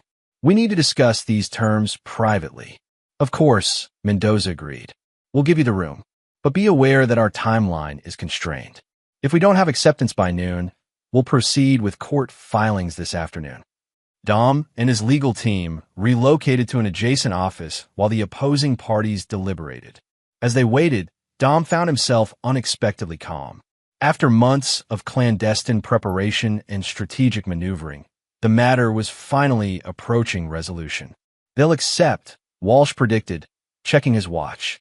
The Harringtons have too much to lose in a public battle. Brooke will resist, Dom countered. This outcome doesn't align with her narrative of herself as the devoted mother, creating a better situation for her special needs child. Her parents will overrule her, Mendoza asserted confidently. Wallace Harrington didn't build his empire by indulging emotional reactions over pragmatic solutions. At 11:47 a.m., they were summoned back to the conference room. The atmosphere had visibly shifted. Wallace now dominated the opposing side completely, with Brooke appearing defeated and Pierce studiously avoiding eye contact with anyone. Davidson spoke with professional neutrality. After careful consideration, my clients are prepared to accept your proposed terms with 3 modifications. She outlined their counterproposal, an adjustment to the visitation schedule allowing Brooke more flexibility with holiday arrangements, a provision requiring consultation on major medical decisions regarding Mason, and a mutual non-disparagement clause protecting all parties' reputations. Dom considered these requests briefly before nodding. The visitation schedule can be adjusted as requested. Medical decisions remain solely my authority, but I will notify Mrs. Tanner of significant developments. The non-disparagement provision is acceptable. With those minor revisions, the settlement agreement was finalized. As the documents were prepared for signatures, an uncomfortable silence descended over the conference room. Brooke finally broke it, addressing Dom directly. You've won. Are you satisfied now? Dom met her gaze without animosity. This was never about winning, Brooke. It was about protecting Mason from a conspiracy that would have damaged him irrevocably. I would never have hurt Mason, she insisted, though without her former conviction. Everything I did was to give him the best possible care. By separating him from the parent, who has been his primary caregiver, by disrupting his established routines and support network, by eventually transitioning him to a residential facility while you created a new family with Nolan. Dom shook his head slightly. Those actions would have hurt Mason profoundly, whether you're capable of recognizing that reality or not. Before Brooke could respond, Wallace interceded. Enough. The agreement is reached. There's nothing to be gained from further discussion. The signing process proceeded, each party affixing their signature to documents that formalized the dissolution of the Tanner marriage and established a framework for Mason's future care. As they concluded, Dom addressed the assembled group one final time. I want to be absolutely clear about something. While these documents resolve our legal obligations, my commitment to Mason's welfare remains absolute. Any future attempt to undermine his stability or my relationship with him will result in consequences far beyond what we've discussed today. His gaze rested briefly on each conspirator in turn. I've demonstrated my capacity to uncover deceptions and respond decisively. Remember that if temptation to interfere arises in the future. The message delivered, Dom gathered his materials and departed without further interaction, leaving behind people who had underestimated both his determination and his capacity to protect what he valued most. In the elevator descending to the lobby, Mendoza regarded Dom thoughtfully. They still don't fully understand what happened, do they? No, Dom agreed. They believe their plan failed because I discovered it in progress. They don't realize I've been aware of their intentions almost from inception and merely allowed them to proceed until I had assembled comprehensive countermeasures. Will Brooke adhere to the agreement? Dom considered the question carefully. Initially, yes. The Harringtons will ensure compliance to protect their business interests. Long term, that depends on whether today's experience fundamentally changes her perspective. And if it doesn't, then any future attempts at interference will meet even more definitive responses, Dom stated simply. Mason's welfare isn't negotiable. As he exited the building into the spring sunshine, Dom felt a weight lifting that he had carried for months. Not just the burden of managing his clandestine counter-strategy, but the deeper weight of a marriage that had been hollowed out from within long before he recognized its emptiness. His phone chimed with Mason's special ringtone. The school was calling, likely with a question about his therapy schedule. Dom answered immediately, his voice warming as he shifted from the calculating strategist who had dismantled a complex conspiracy to the devoted father who remained focused on his son's daily needs. The legal battle had reached its conclusion, but the more important work continued, providing Mason with the stable, supportive environment he needed to thrive. That mission would guide Dom's actions in the days and years ahead, long after the documents signed today were filed away in courthouse archives. Chapter 8. Ripples and Consequences. 3 months after the settlement, Dom stood in the kitchen preparing Mason's favorite pancake breakfast, carefully arranging blueberries in the precise pattern his son preferred. The house felt different now, cleaner somehow, as though Brooke's departure had removed a subtle contamination beyond just her physical presence. The initial transition had been challenging for Mason. Despite Brooke's diminishing engagement over recent years, her sudden absence from daily routines created disruption in his carefully structured world. Dom had worked closely with Mason's therapy team to establish new patterns and expectations, maintaining as much consistency as possible while acknowledging the fundamental change in their household. "Dad, today's pancake arrangement is geometrically perfect," Mason observed as he entered the kitchen, still in his sensory-friendly pajamas. "Did you use a protractor?" Dom smiled at his son's literal interpretation. "Just careful measurement by Ocean Boy. Did you sleep well?" "I achieved approximately 7.4 hours of sleep according to my monitoring app," Mason reported seriously. "That's within the recommended range for neurological processing efficiency." The new monitoring app had been Mason's idea, a way to track his own sleep patterns and identify potential correlations with his sensory regulation the following day. Dom had encouraged the project as both a learning opportunity and a way for Mason to exercise greater agency in managing his autism. As they settled into breakfast, Dom reviewed the day's schedule. "Remember, you have occupational therapy after school today. Vanessa will pick you up and bring you home afterward. I have a meeting with the City Planning Commission, but I should be back by 6:30 for dinner." Mason nodded, cutting his pancakes into precisely sized pieces. "It's Mom's visitation weekend. Will she be picking me up from school tomorrow?" Dom kept his expression neutral despite the familiar tightening in his chest whenever Brooke's visitation arose. "That's the plan. Have you decided what you'd like to pack for the weekend?" "My weighted blanket, ocean sound machine, and the new book about cephalopods," Mason listed without hesitation. "And my emergency contact card." The emergency contact card had been Mason's idea as well, a laminated card containing Dom's phone number and address, which Mason kept in his pocket during visitations with Brooke. Though he never explicitly stated it, Dom recognized it as his son's self-developed safety measure, a connection to his secure base during potentially stressful transitions. Brooke had maintained her visitation schedule with surprising consistency since the divorce, though the quality of her engagement with Mason varied considerably. Sometimes she made genuine efforts to accommodate his needs. Other visits seemed performed more for appearance than connection, particularly when Harringtons were involved. After breakfast, Dom dropped Mason at school and headed to his office at Tannerbilt. The company had thrived in recent months, partly due to Dom's ability to refocus his full attention on operations now that the personal crisis had resolved. His assistant, Eliza, met him at the door with a tablet displaying his daily schedule. "The Planning Commission meeting is confirmed for 4:30. Also, Blake Reed called. He said it's not urgent, but asked that you contact him when convenient."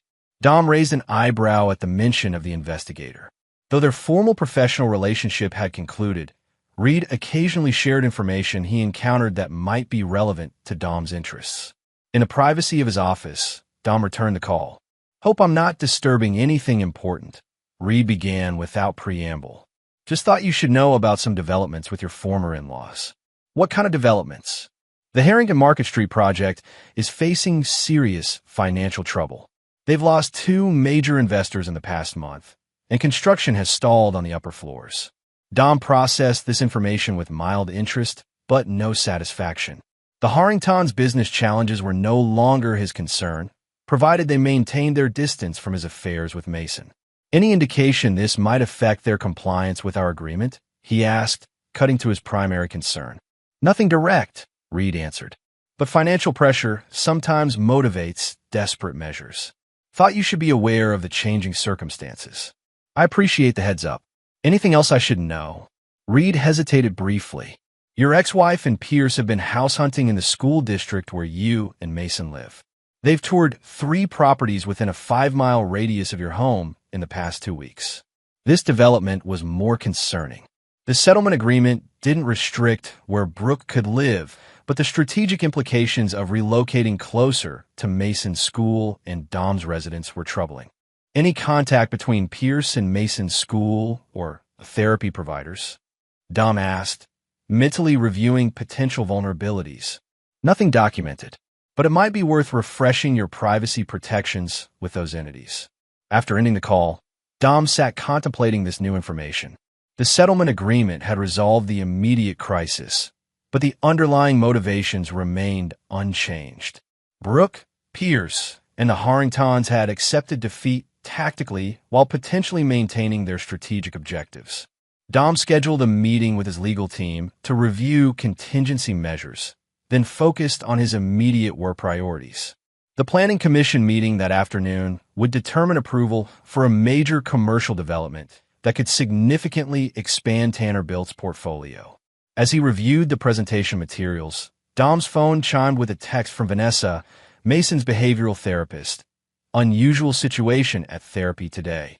Brooke showed up unannounced during Mason's session. Said she wanted to observe his progress. I limited access per your instructions, but thought you should know. Dom responded immediately. Thank you for following protocol. Any apparent reason for the unexpected visit? She asked several questions about his current IEP and medical treatment plan. Seemed particularly interested in his upcoming neuropsychological evaluation. The evaluation Vanessa referenced was scheduled for the following month. An important assessment that would inform Mason's educational accommodations and therapy goals for the coming year. Its results would also document Mason's ongoing need for consistency and specialized support. Dom connected the dots immediately. If Brooke and Pierce were indeed planning some renewed attempt at custody modification, Mason's upcoming evaluation would provide either supporting evidence or a significant obstacle, depending on its findings. This realization transformed a routine planning commission meeting into an unwelcome distraction. Throughout the afternoon presentation, part of Dom's mind remained occupied with strategic calculations, assessing vulnerabilities and formulating countermeasures. By the time he arrived home that evening, Dom had developed a preliminary response plan. He found Mason and Vanessa in the specialized sensory room, working on a marine biology project that combined academic content with fine motor skill development. Dad, Mason exclaimed with unusual animation. We're creating a taxonomic classification system for cephalopods. Vanessa helped me design a database with multiple sorting parameters. Dom joined them on the floor, examining the meticulously organized information cards Mason had created. This is impressive work, Ocean Boy. You've included depth range as a classification factor. That's innovative thinking. After Mason went to bed, Dom and Vanessa discussed the day's concerning development. She seemed different, Vanessa observed, her professional demeanor momentarily revealing personal concern. More focused, more deliberate in her questions.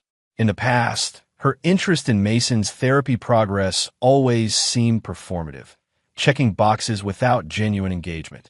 And today she took notes, asked about specific cognitive assessments and how his sensory processing has evolved over the past 6 months.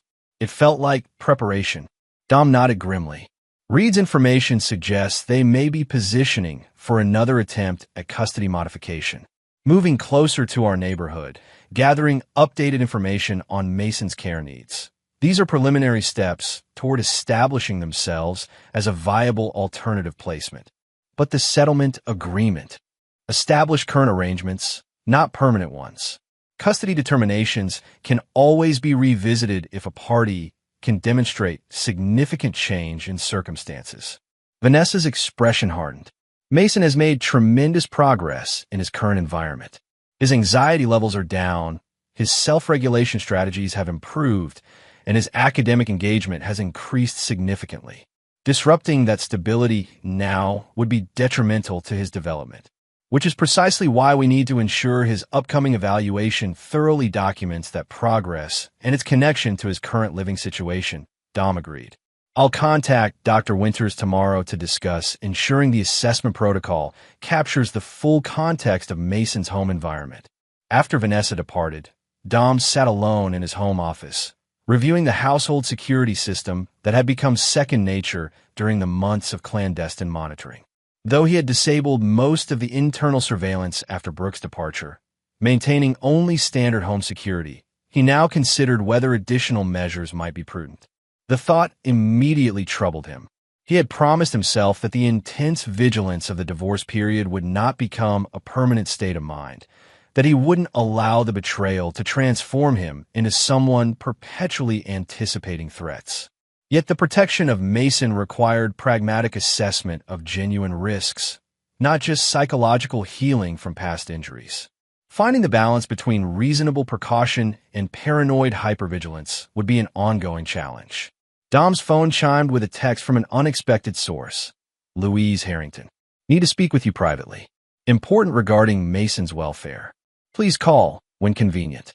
The message was surprising not just in its content, but its very existence. Since the settlement, the Harringtons had maintained rigid formality in any necessary communications, routing everything through attorneys rather than direct contact. Dom considered ignoring the message, but ultimately decided direct information was preferable to speculation. He placed the call, maintaining his guard against potential manipulation. Louise answered immediately. Thank you for calling back, Dominic. I realize this is unusual. What's this about, Louise? Her normally imperious tone was subdued. I'm concerned about Brooks' current state of mind and how it might affect Mason. Wallace wouldn't approve of this conversation, but as Mason's grandmother, I felt obligated to warn you. Dom remained silent, neither encouraging nor discouraging her disclosure. The Harrington Group is facing significant financial challenges, Louise continued, confirming Reed's intelligence. The Market Street project has encountered regulatory complications that Wallace believes are consequences of our previous conflict with you. If you're suggesting I've interfered with your business operations, you're mistaken, Dom stated flatly. I've adhered scrupulously to our agreement. I'm not accusing you, Louise clarified hastily. But Wallace sees conspiracies where none exist. The financial pressure has created tension between him and Brooke, particularly regarding her ongoing support. What does this have to do with Mason? Louise sighed audibly. Wallace has indicated he'll no longer subsidize Brooke's lifestyle unless she demonstrates more initiative in challenging the current custody arrangement. He believes Mason should be raised within the Harrington family sphere of influence, especially given the potential inheritance implications. The naked calculation regarding Mason's future as leverage for financial support confirmed Dom's worst assessments of the Harrington family values. Still, the information was valuable, if accurate. Why are you telling me this? Because I've seen Mason during his weekend visits, Louise replied, her voice softening slightly. He's thriving in your care. The progress he's made since the divorce is remarkable. I may not understand his condition fully, but I recognize a child who feels secure and supported. Dom remains skeptical of this apparent change of heart. And I don't want him used as a pawn in Wallace's financial maneuvering or Brooke's attempts to please her father. The custody arrangement is working. Disrupting it now would harm Mason simply to satisfy Wallace's pride and solve Brooke's financial dependence. What exactly is being planned? Brooke and Nolan are preparing to petition for modification of the custody order. They've consulted with a different attorney who specializes in special needs custody cases. The strategy involves arguing that their combined household, with Nolan's professional expertise and 2 children with similar conditions, provides superior developmental opportunities for Mason. The information aligned with Reed's intelligence and Vanessa's observations, suggesting its probable accuracy despite the questionable source. Again, why are you telling me this? Dom pressed. Because I'm tired, Dominic, Louise admitted with sudden candor. Tired of the machinations, the positioning, the treating of Mason as an asset to be acquired rather than a child to be nurtured. I've lost my only daughter to this obsession with challenging your custody, and I'm watching my husband risk our family's financial security over a battle that shouldn't be fought. Dom absorbed this information silently, assessing its strategic implications while reserving judgment on Louise's apparent change of perspective. What do you want from me? He finally asked. Nothing. Consider this information a gesture of goodwill toward my grandson. Use it as you see fit to protect his stability. After ending the call, Dom spent hours reviewing his options. If Louise's information was accurate, the emerging threat required preemptive countermeasures rather than reactive defense. The approaching neuropsychological evaluation would be a critical piece of evidence in any custody modification proceeding, documenting either Mason's progress in his current environment or identifying areas where Pierce's professional expertise might arguably provide additional benefit. The following morning, Dom arranged a conference call with Dr. Eleanor Winters, Mason's developmental pediatrician, and Teresa Mendoza, his custody attorney.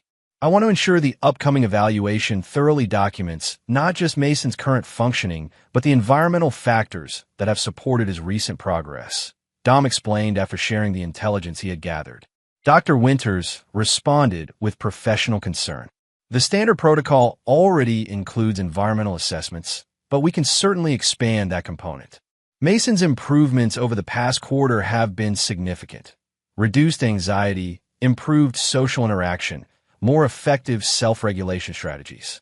The connection between those gains and his stable home routine should be explicitly documented. Would it be advisable to include a home observation component? Mendoza suggested. Having the evaluator observe Mason in his primary environment would strengthen the documentation of how specifically adapted supports in your home contribute to his functioning. That's an excellent suggestion, Dr. Winters agreed. I'll coordinate with the neuropsychologist to include both home and school observations as part of the comprehensive assessment. As the weekend approached, Dom helped Mason prepare for his visitation with Brooke. Though he maintained a positive demeanor for his son's benefit, internally Dom concentrated on equipping Mason with tools to navigate potential questioning or manipulation. Remember, Ocean Boy, if anyone asks you questions that make you uncomfortable, you can always say, I need to think about that, or I'd like to talk to my dad first. Dom reminded gently as they packed Mason's overnight bag. Like if Mom asks about my evaluation? Mason asked with his characteristic directness. Dom concealed his surprise at Mason's perception. Has Mom mentioned your upcoming evaluation? She asked if I was nervous about the big test coming up and said Dr. Pierce could help me prepare because he's an expert on how brains like mine work. The attempted manipulation was so transparent that Dom momentarily struggled to maintain his composed expression. The evaluation isn't something you need to prepare for, remember? It's just different activities to show how your amazing brain processes information. There are no wrong answers. When Brooke arrived to collect Mason, Dom observed subtle changes in her presentation. Her typically immaculate appearance remained, but there was a new intensity to her interactions with Mason, an almost studied quality to her demonstrations of maternal attention. We have such a fun weekend planned, she told Mason with bright enthusiasm. We're going to visit a very special school with an amazing science program. And Olivia and Owen are excited about showing you their new coding project.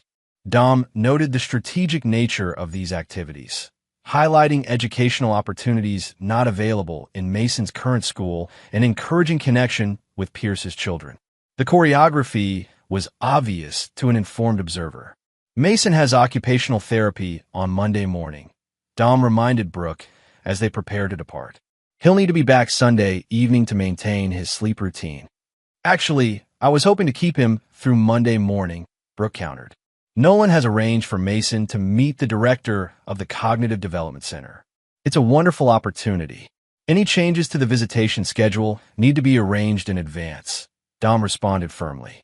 Mason's therapy appointments take priority over introductory meetings, regardless of how prestigious the institution. Brooke's pleasant facade momentarily slipped, revealing frustration before she recovered her composed expression. Of course, Mason's routine is important. We'll have him back Sunday evening as scheduled. After they departed, Dom contacted Blake Reed, requesting surveillance during the weekend visitation. The measure felt extreme, but the coordinated efforts to position for custody modification warranted heightened vigilance. Reed's reports throughout the weekend confirmed Dom's concerns. Instead of the usual activities during Mason's visits, Brooke and Pierce had orchestrated a series of evaluative interactions. Visits to an exclusive private school specializing in twice exceptional children, meetings with educational consultants, and a tour of Pierce's research facility where he conducted studies on cognitive development in children with autism. Most concerning was a scheduled appointment with Dr. Martin Keller, the same psychologist who had previously prepared the preliminary assessment for the Vermont residential facility. Reed confirmed that Mason was taken to Keller's private practice office for what was presented to Mason as a friendly chat about his interests. By Sunday evening, when Brooke returned Mason home, Dom had assembled a comprehensive understanding of their strategy. They were creating alternative assessment data through specialists aligned with their interests, establishing connections with prestigious educational institutions that could arguably provide superior opportunities for Mason, and documenting interactions between Mason and Pierce's children to demonstrate potential developmental benefits of blended family dynamics. Mason appeared exhausted when he returned, his typical post-transition regulation strategies working overtime to manage the stimulation overload from the packed weekend agenda. There were too many new people, he confided as Dom helped him settle into his bedtime routine. Mom said they were all important for my future opportunities, but their offices had fluorescent lights that buzzed at 60 hertz. I counted 7 different locations with improper lighting specifications. Dom listened carefully, both to support Mason's processing of the overwhelming experiences and to gather information about the orchestrated evaluative circuit he had been subjected to. One doctor asked lots of questions about living here with you. Mason continued, arranging his comfort items in their precise positions for optimal sleep support. He wanted to know if I get lonely without other kids around, and if I wish I could live somewhere with more resources for special children. What did you tell him? Dom asked, maintaining a neutral tone despite his internal alarm at the leading questions posed to his 11-year-old son. I said I'm not lonely because I have you and my school friends and my online marine biology club, and that we have lots of resources here because you built everything exactly how my sensory profile needs it. Mason paused, looking up with sudden concern. Was that okay to say? Dom hugged him gently, careful to apply the precise pressure that Mason found comforting rather than overwhelming. That was perfectly okay. You told the truth, and that's always the right thing to do. After Mason fell asleep, Dom documented everything his son had shared about the weekend's activities, adding this information to the growing file of evidence regarding Brooke and Pierce's orchestrated campaign. The following morning, Dom contacted Mendoza to update her on these developments and schedule a strategy session. The proactive approach they had initiated with Mason's upcoming official evaluation would need to be expanded to address the shadow assessment process being conducted by Brooke's team. As he drove to work, Dom reflected on the fundamental irony of the situation. In their determination to position themselves as superior caregivers for Mason, Brooke and Pierce had subjected him to precisely the kind of disruptive, overwhelming experiences that demonstrated their fundamental lack of understanding of his needs. The contrast between their approach, parading Mason through a series of evaluative encounters with strangers in stimulating environments, and Dom's consistent focus on stability, routine, and gradual introduction of new experiences highlighted the essential difference in their philosophies of care. This observation crystallized Dom's strategic response. Rather than merely defending against their maneuvers, he would illuminate the profound disconnect between their claimed expertise and their actual treatment of Mason. The evidence wasn't just in documents and professional assessments, but in the lived experience of a child being used as a pawn in adult machinations. As he arrived at his office, Dom felt a calm certainty settle over him. The battle lines were clearly drawn, the opposing strategy transparent. Now he would implement countermeasures not just to protect his custody rights, but to definitively end the ongoing threat to Mason's stability. The ripples from Brooke's betrayal continue to spread, but Dom had learned to navigate turbulent waters. This renewed challenge would be met with the same determination that had secured Mason's well-being through the divorce process, a father's unwavering commitment to protecting his son, whatever the cost. Chapter 9. The Final Verdict. The petition for custody modification arrived exactly as Dom had anticipated, filed strategically just days after Mason's official neuropsychological evaluation, but before the results were finalized. The timing was calculated to introduce their alternative assessments into consideration before the official evaluation could document Mason's progress in his current environment. Dom received the legal notice with outward calm, reviewing the filing with Teresa Mendoza in her office while Mason attended his regular afternoon therapy session. "They've assembled an impressive array of experts," Mendoza observed, paging through the supporting documentation. Dr. Keller's assessment, evaluations from the Cognitive Development Center, recommendations from the headmaster of Brighton Academy, all suggesting Mason would benefit from their proposed arrangement of joint physical custody transitioning to primary placement with Brooke and Pierce. "Quantity over quality," Dom responded. "None of these experts has an established relationship with Mason or understanding of his specific needs. They're offering generic assessments based on limited, choreographed interactions." Mendoza nodded. "That will be our primary counterargument. But they've constructed a compelling narrative for a judge unfamiliar with autism spectrum disorders.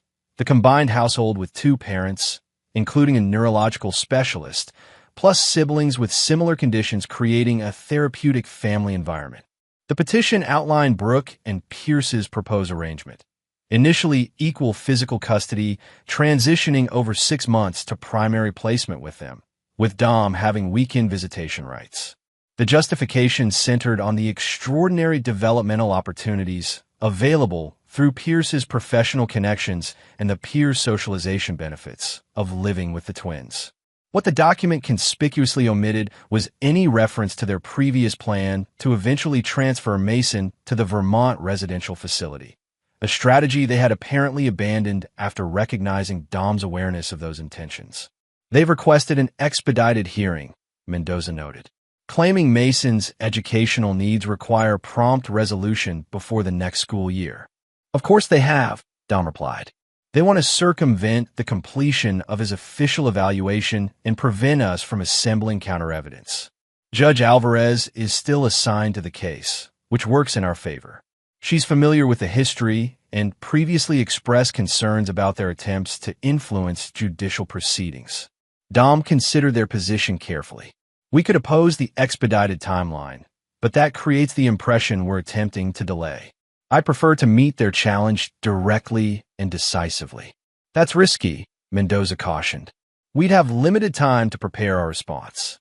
"We've been preparing our response since we first detected their renewed interest 3 months ago," Dom pointed out. "I'd rather control the confrontation than allow them to dictate the terms of engagement." After discussing strategy options, they agreed to accept the expedited hearing while filing counter-motions that would structure the proceedings to their advantage. Mendoza would request that Mason's treatment team be allowed to testify regarding his progress and stability in the current arrangement before any new evaluations were considered. As Dom left the meeting, he received a text from Blake Reed. Financial records show $250,000 transfer from Harrington personal accounts to Pierce yesterday. Timing suggests connection to filing. The information confirmed Wallace Harrington's continued financial backing of the custody challenge, consistent with Louise's warning about her husband's pressure on Brooke to pursue the case. Over the next 2 weeks, Dom balanced careful preparation for the hearing with maintaining Mason's routine and stability. He was determined that his son would experience minimal disruption from the legal proceedings, regardless of the pressure tactics employed by the opposing side. When Dr. Winters delivered the completed neuropsychological evaluation, the results strongly supported Dom's position. Mason showed significant improvements in emotional regulation, academic engagement, and adaptive functioning, all explicitly linked to the consistency and specifically adapted support systems in his home environment with Dom. The report included a section addressing potential disruption risks. Given Mason's history and neurological profile, significant changes to his primary caregiving arrangement would pose substantial risks to his developmental trajectory and emotional well-being. The remarkable progress documented in this evaluation is directly attributable to the stability, consistency, and specifically tailored accommodations in his current living situation. Dr. Winters personally reviewed the findings with Dom. This is one of the strongest evaluation reports I've seen in terms of environmental impact documentation.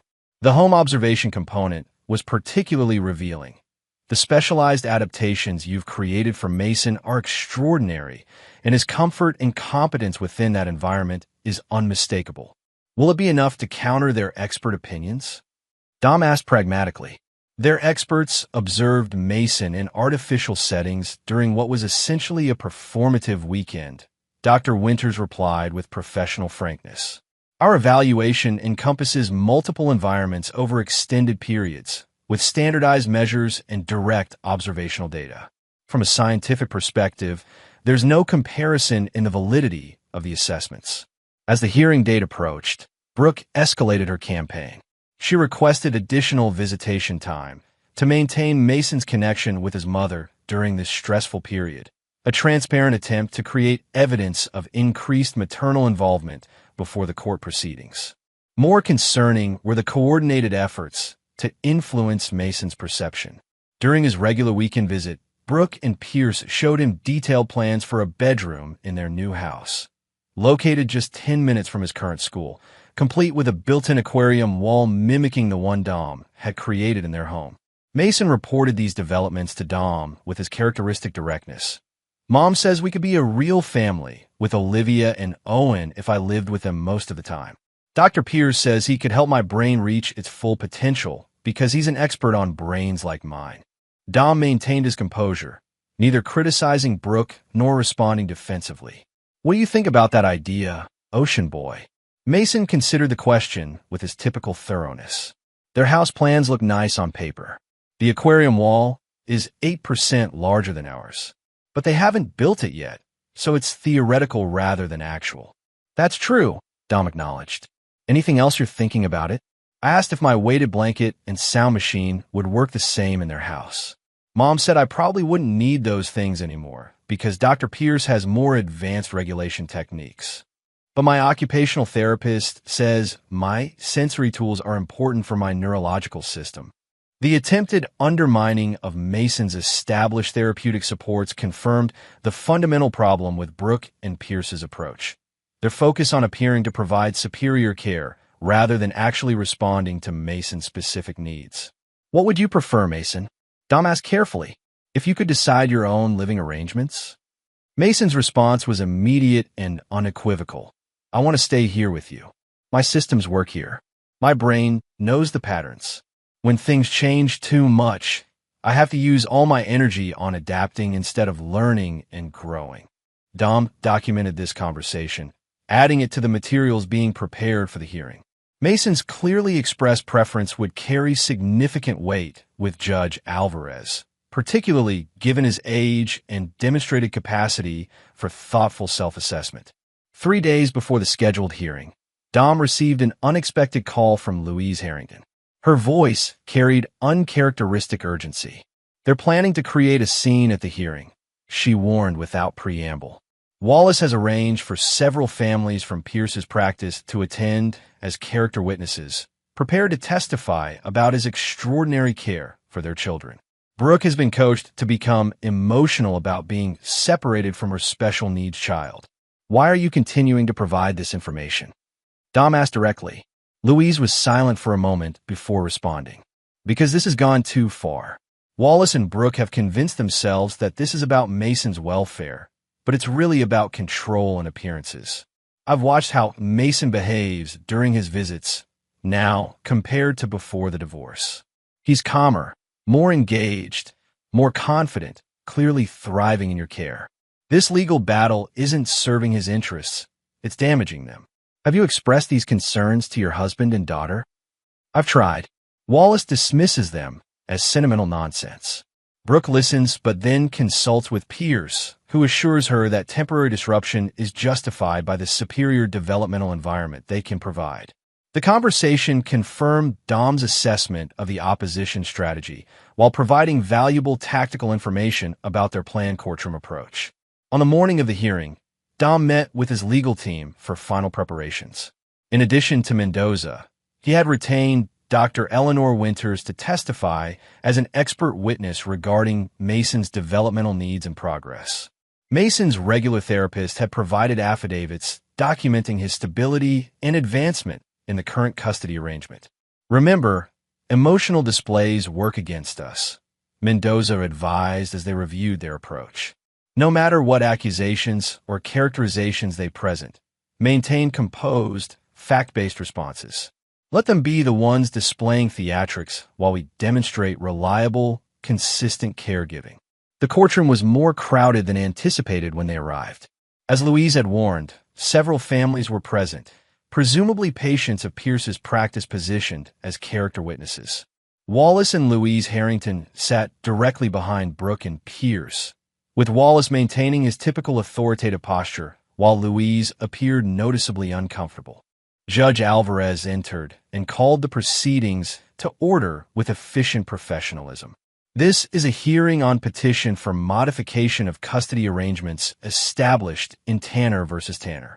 Let me be clear from the outset. This court's primary concern is the welfare of the minor child, Mason Tanner. Arguments will focus exclusively on that consideration. Sloan Davidson presented the petitioner's case first, outlining what she characterized as extraordinary changes in circumstances justifying custody modification. Her presentation emphasized Pierce's professional credentials, the newly purchased home with specialized accommodations for children with autism, and the supposed developmental benefits of Mason living with peers who shared his diagnosis. Dr. Pierce is a nationally recognized expert in developmental neurology with specific expertise in autism spectrum disorders, Davidson argued, gesturing toward Pierce, who had adopted a thoughtful, professional demeanor. His twins, Olivia and Owen, have made remarkable progress under his care using innovative therapeutic approaches that could similarly benefit Mason. The parade of witnesses proceeded as Louise had warned. 3 sets of parents testified about Pierce's extraordinary care of their children, each account more effusive than the last. Educational consultants presented glossy materials about the exclusive private school where Mason would be enrolled. The headmaster of Brighton Academy described their groundbreaking program for twice exceptional children. Throughout these presentations, Dom maintained the calm, attentive posture Mendoza had advised, taking occasional notes while betraying no emotional reaction to the orchestrated testimonials. When Brooke took the stand, she performed her role with well-rehearsed emotion, describing her heartbreak at being separated from her son and her determination to create the perfect therapeutic environment for him.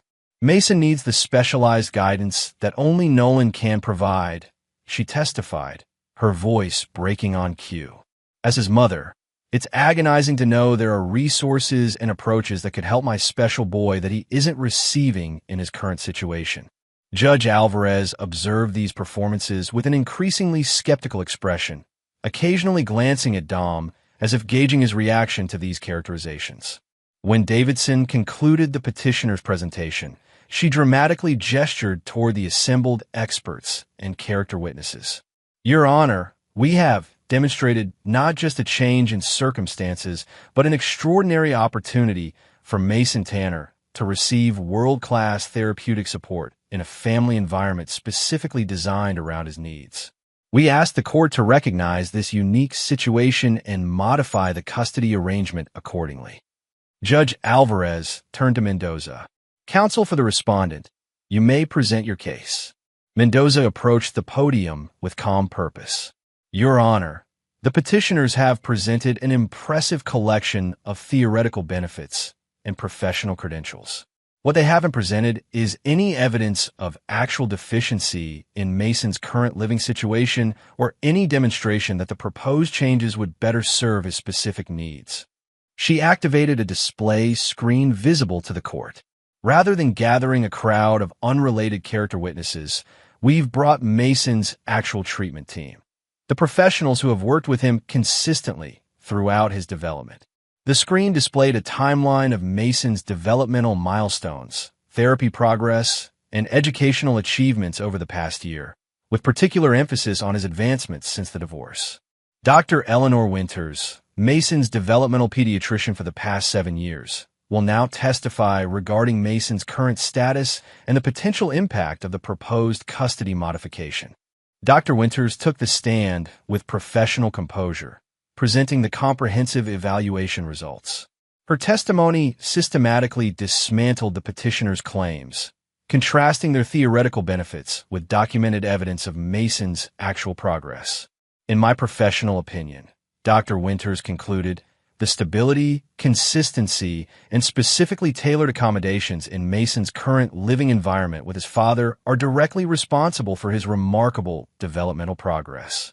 Disrupting this arrangement would create significant risks to his continued advancement and emotional well-being. During cross-examination, Davidson attempted to challenge Dr. Winters' objectivity. Isn't it true that you've had a long-standing professional relationship with Mr. Tanner that might influence your assessment? I've had a professional relationship with both parents throughout Mason's development, Dr. Winters replied evenly. The difference is that one parent has maintained consistent involvement in Mason's treatment plan, while the other's engagement has become increasingly sporadic. Davidson pivoted quickly. But wouldn't you agree that Dr. Pierce's specialized expertise in neurodevelopmental disorders represents a significant resource that could benefit Mason? Theoretical expertise that isn't applied in ways that respect a child's individual needs and establish support systems isn't beneficial, Dr. Winters responded.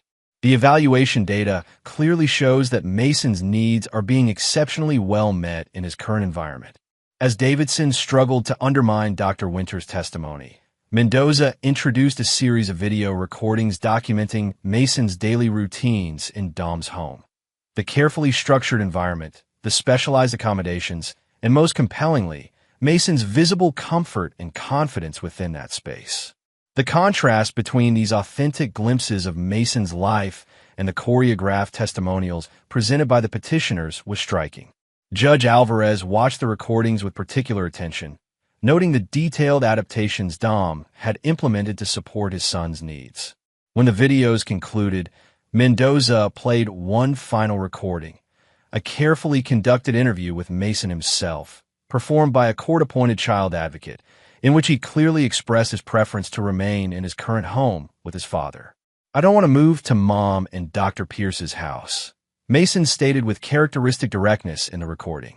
Dad understands my systems. When I visit Mom, there are always new people and too many changes. It makes my brain too loud to function optimally. As the recording ended, Mendoza turned to her final strategy. Your Honor, we've presented comprehensive evidence of Mason's current well-being and the risks posed by the proposed custody modification. Now I'd like to address the petitioner's motivations and credibility in bringing this action. Davidson immediately objected. Your Honor, the petitioner's motivations are irrelevant. The only consideration should be Mason's best interests. I agree that Mason's interests are paramount, Judge Alvarez responded. However, the credibility of the parties seeking modification is certainly relevant to assessing their claims. Objection overruled. Mendoza activated the display screen again, this time showing financial records documenting the transfer of funds from Wallace Harrington to Pierce the day before filing the petition. These financial transfers suggest that this action is not driven solely by concern for Mason's welfare, but by external pressures and incentives. Mendoza explained. Furthermore, we have evidence that the petitioners have misrepresented their long-term intentions regarding Mason's care. The screen displayed communications between Brooke, Pierce, and the Vermont residential facility, dated before the divorce but continuing intermittently afterward. These records indicate that before and even after the divorce settlement, the petitioners were exploring residential placement options for Mason, directly contradicting their current claims about wanting to integrate him into their family unit.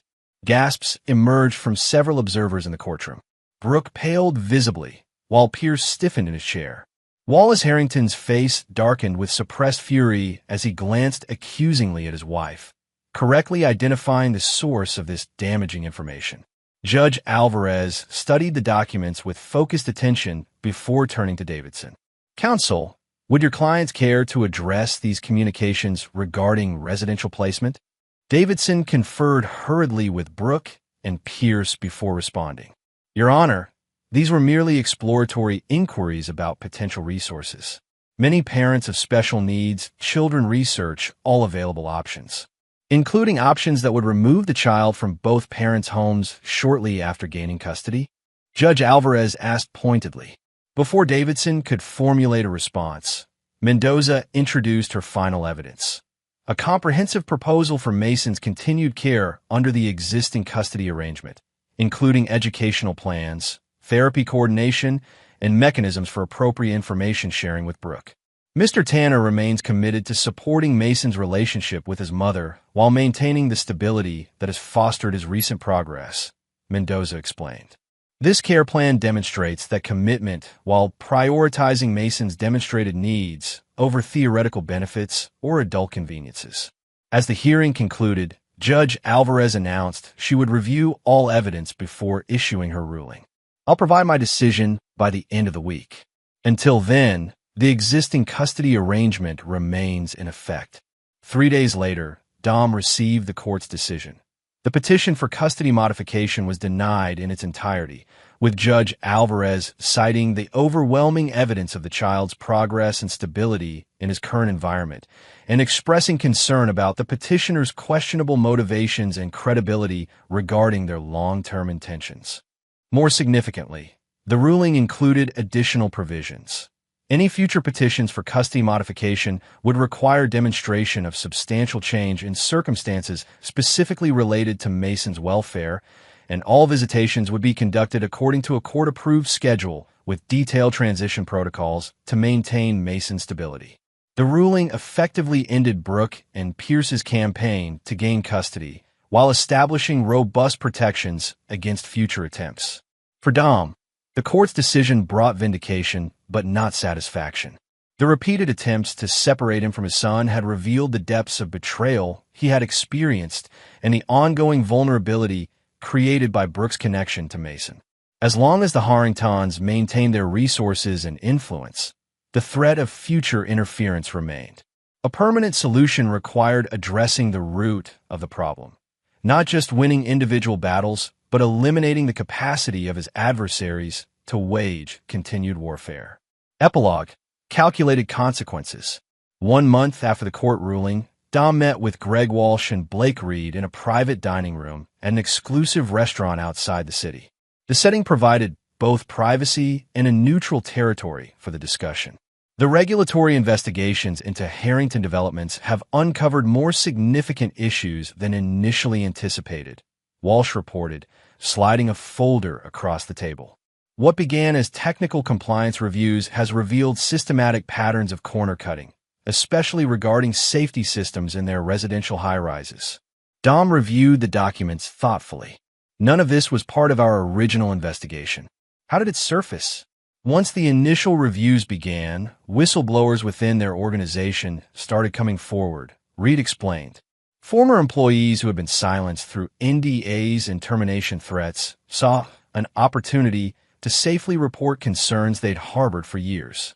"What's the potential impact?" Dom asked, focusing on the practical implications. "Substantial," Walsh confirmed.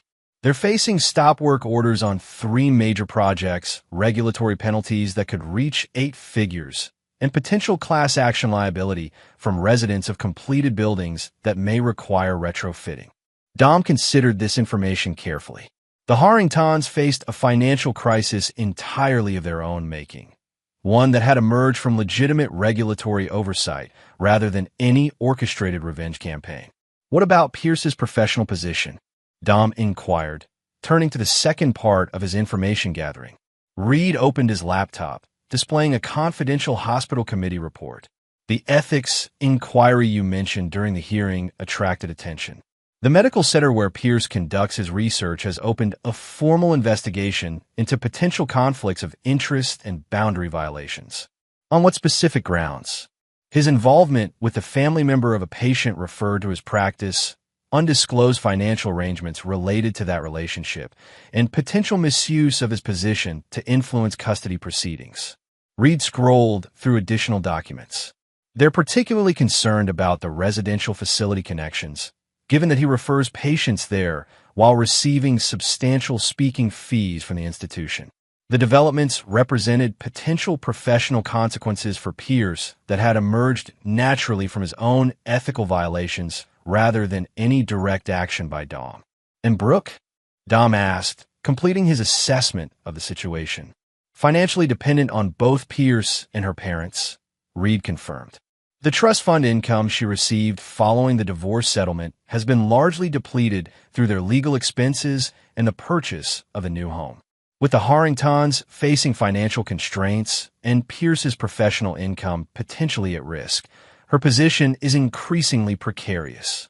Dom nodded, absorbing this information with measured contemplation.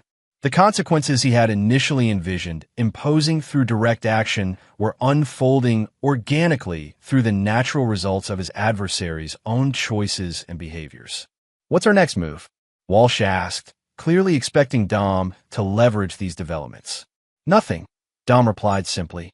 Both men looked at him with surprise. "Nothing," Reed echoed skeptically. "We monitor but don't intervene," Dom clarified. "The situation is resolving itself without requiring further action on our part. Any direct involvement now would only create perception of targeting rather than natural consequences." Walsh studied Dom with newfound respect. "You're playing a longer game than I realized." "I'm not playing any game at all," Dom corrected. "I've secured Mason's stability and implemented protections against future interference. That was my only objective.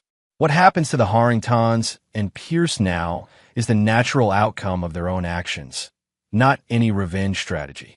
As Dom drove home that evening, he reflected on the transformation of his perspective over the past year. The cold rage that had fueled his initial counter-strategy had evolved into something more nuanced, a clear-eyed recognition that true justice emerged not from inflicting pain, but from allowing natural consequences to unfold.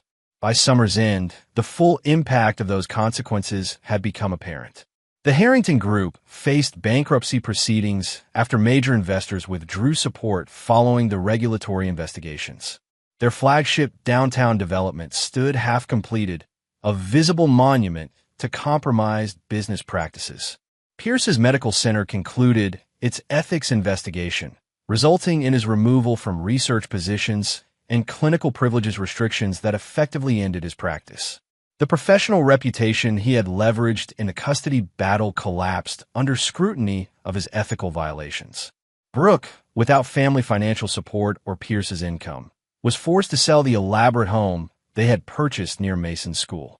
The perfect therapeutic environment they had promised in court proceedings never materialized beyond architectural plans. Most significantly, Wallace Harrington suffered a severe stroke attributed to stress from the financial crisis, leaving him partially paralyzed and dependent on the very healthcare system he had previously navigated through influence rather than standard channels. Dom learned of these developments through news reports and community gossip rather than active monitoring. His focus remained exclusively on Mason's well-being and their shared future. 1 year after the failed custody modification attempt, Dom picked up Mason from a scheduled visitation with Brooke, who now lived in a modest apartment across town. When Mason settled into the car, he seemed thoughtful rather than displaying his typical post-transition anxiety. "Mom seems different," he observed as they drove home. "She asked more questions about my marine biology research instead of talking about Dr. Pierce or Olivia and Owen." "Sometimes difficult experiences change people's perspectives," Dom replied carefully. "She said she's sorry for trying to make me move away from you," Mason continued. "She admitted it wasn't really about what was best for me." Dom maintained neutral expression despite his surprise at this apparent change in Brooke's attitude. "How did that make you feel?" "Confused at first, but then relieved," Mason answered with his characteristic directness. "It's better when adults tell the truth." even if the truth isn't perfect. As they arrived home, Mason turned to his father with unexpected insight. "Dad, did you make all the bad things happen to Mom and her parents and Dr. Pierce?" The question caught Dom off guard with its perceptiveness. He considered his response carefully, recognizing the importance of honest communication with his increasingly perceptive son. "No, Mason, I protected you when they tried to take you away, but the difficulties they're experiencing now are the natural results of their own choices." Mason nodded, processing this distinction with his logical mind. Like how the coral reef dies when people make bad environmental choices, not because someone is punishing them, but because actions have natural consequences. "That's a very insightful comparison," Dom acknowledged, impressed by his son's developing understanding of cause and effect relationships. As Mason headed to his room to document his weekend observations in his journal, a self-regulation strategy developed with his therapist, Dom reflected on their conversation. The path from betrayal to the current reality had not followed the vengeful script he had initially imagined in his darkest moments of anger. Instead, it had unfolded through a series of natural consequences triggered by his simple determination to protect what mattered most. The Harringtons' business empire had collapsed not through targeted destruction, but through regulatory processes revealing their own compromised practices. Pierce's professional standing had disintegrated through ethical investigations into his own boundary violations. Brooks' materialistic lifestyle had evaporated as its supporting structures crumbled. None of these outcomes had required Dom's direct intervention beyond his initial self-protective measures. The most devastating consequences had emerged organically from the character and choices of those who had conspired against him. 2 years after discovering Brooks' betrayal at the airport, Dom sat on the deck of their home, now legally his alone, watching Mason meticulously cataloging specimens collected during their weekend diving trip. The traumatic events that had threatened to destroy their lives had instead refined them, strengthening their bond while revealing the impermanence of facades built on deception. Mason looked up from his work, his expression thoughtful. "Dad, I've been analyzing our family situation using comparative sociological frameworks." Dom smiled at his son's characteristic approach to emotional processing. "What have you concluded?" "That systems based on genuine connection and mutual support demonstrate superior resilience compared to systems built on appearance and control," Mason stated. "Our family unit, while numerically smaller, demonstrates greater structural integrity than the alternative configuration that was proposed." Dom recognized the profound truth within Mason's analytical framing. The empire the Harringtons had built through manipulation and appearances had collapsed when subjected to legitimate scrutiny. The professional authority Pierce had wielded had disintegrated when his ethical compromises were exposed. The family unit Brooke had attempted to construct with calculated performances rather than authentic care had never materialized beyond theoretical plans. In contrast, the simple, genuine connection between father and son had withstood every attempt to sever it, emerging stronger through each challenge. "That's an excellent analysis, Ocean Boy," Dom acknowledged. "Systems built on truth tend to last, while those built on deception eventually fail under their own weight." As evening approached, Dom prepared Mason's favorite dinner, a ritual unchanged since the turbulent days of discovery and conflict. The house felt different now, cleaner, more authentic, no longer contaminated by hidden deceptions. The journey from betrayal to this moment of peaceful evening routine had not followed the path of calculated revenge Dom had initially envisioned. Instead, it had unfolded through his unwavering commitment to protecting his son, coupled with his adversary's inability to escape the natural consequences of their own actions. The silent reckoning he had orchestrated had not required him to actively destroy those who had betrayed him. It had simply required him to stand firm in defense of what mattered most while allowing natural justice to take its course. As Mason carefully arranged his marine specimens in their precise taxonomic order, Dom reflected that true revenge wasn't found in actively destroying one's enemies, but in rebuilding one's own life with such integrity that the contrast alone became the most devastating consequence. The empire built on appearances had fallen. The family constructed through manipulation had dissolved. The professional standing achieved through ethical compromises had collapsed. And through it all, father and son remained. Their bond stronger, their future secure, their quiet evening routine a testament to the enduring power of authentic connection over elaborate deception. The revenge Dom had originally sought had ultimately manifested not through his orchestrated destruction of his betrayers, but through their inability to sustain the elaborate fabrications they had constructed. In the end, the most devastating consequence he could have inflicted was precisely what had naturally occurred. They had lost everything, while he had protected what truly mattered. As Mason began explaining the intricate biological adaptations of his latest specimen, Dom recognized the simple truth at the heart of their journey. Real power wasn't found in destroying others, but in building something so genuine that it withstood every attempt at destruction. And in that realization, the final piece of true resolution settled over the home they had defended and preserved together. And there you have it. Another story comes to an end. What did you think? I'd love to hear your thoughts in the comments below. If you enjoy this story, consider joining our community by subscribing. It means the world to us. For more stories like this one, check out the recommended videos on screen. And I'll see you there.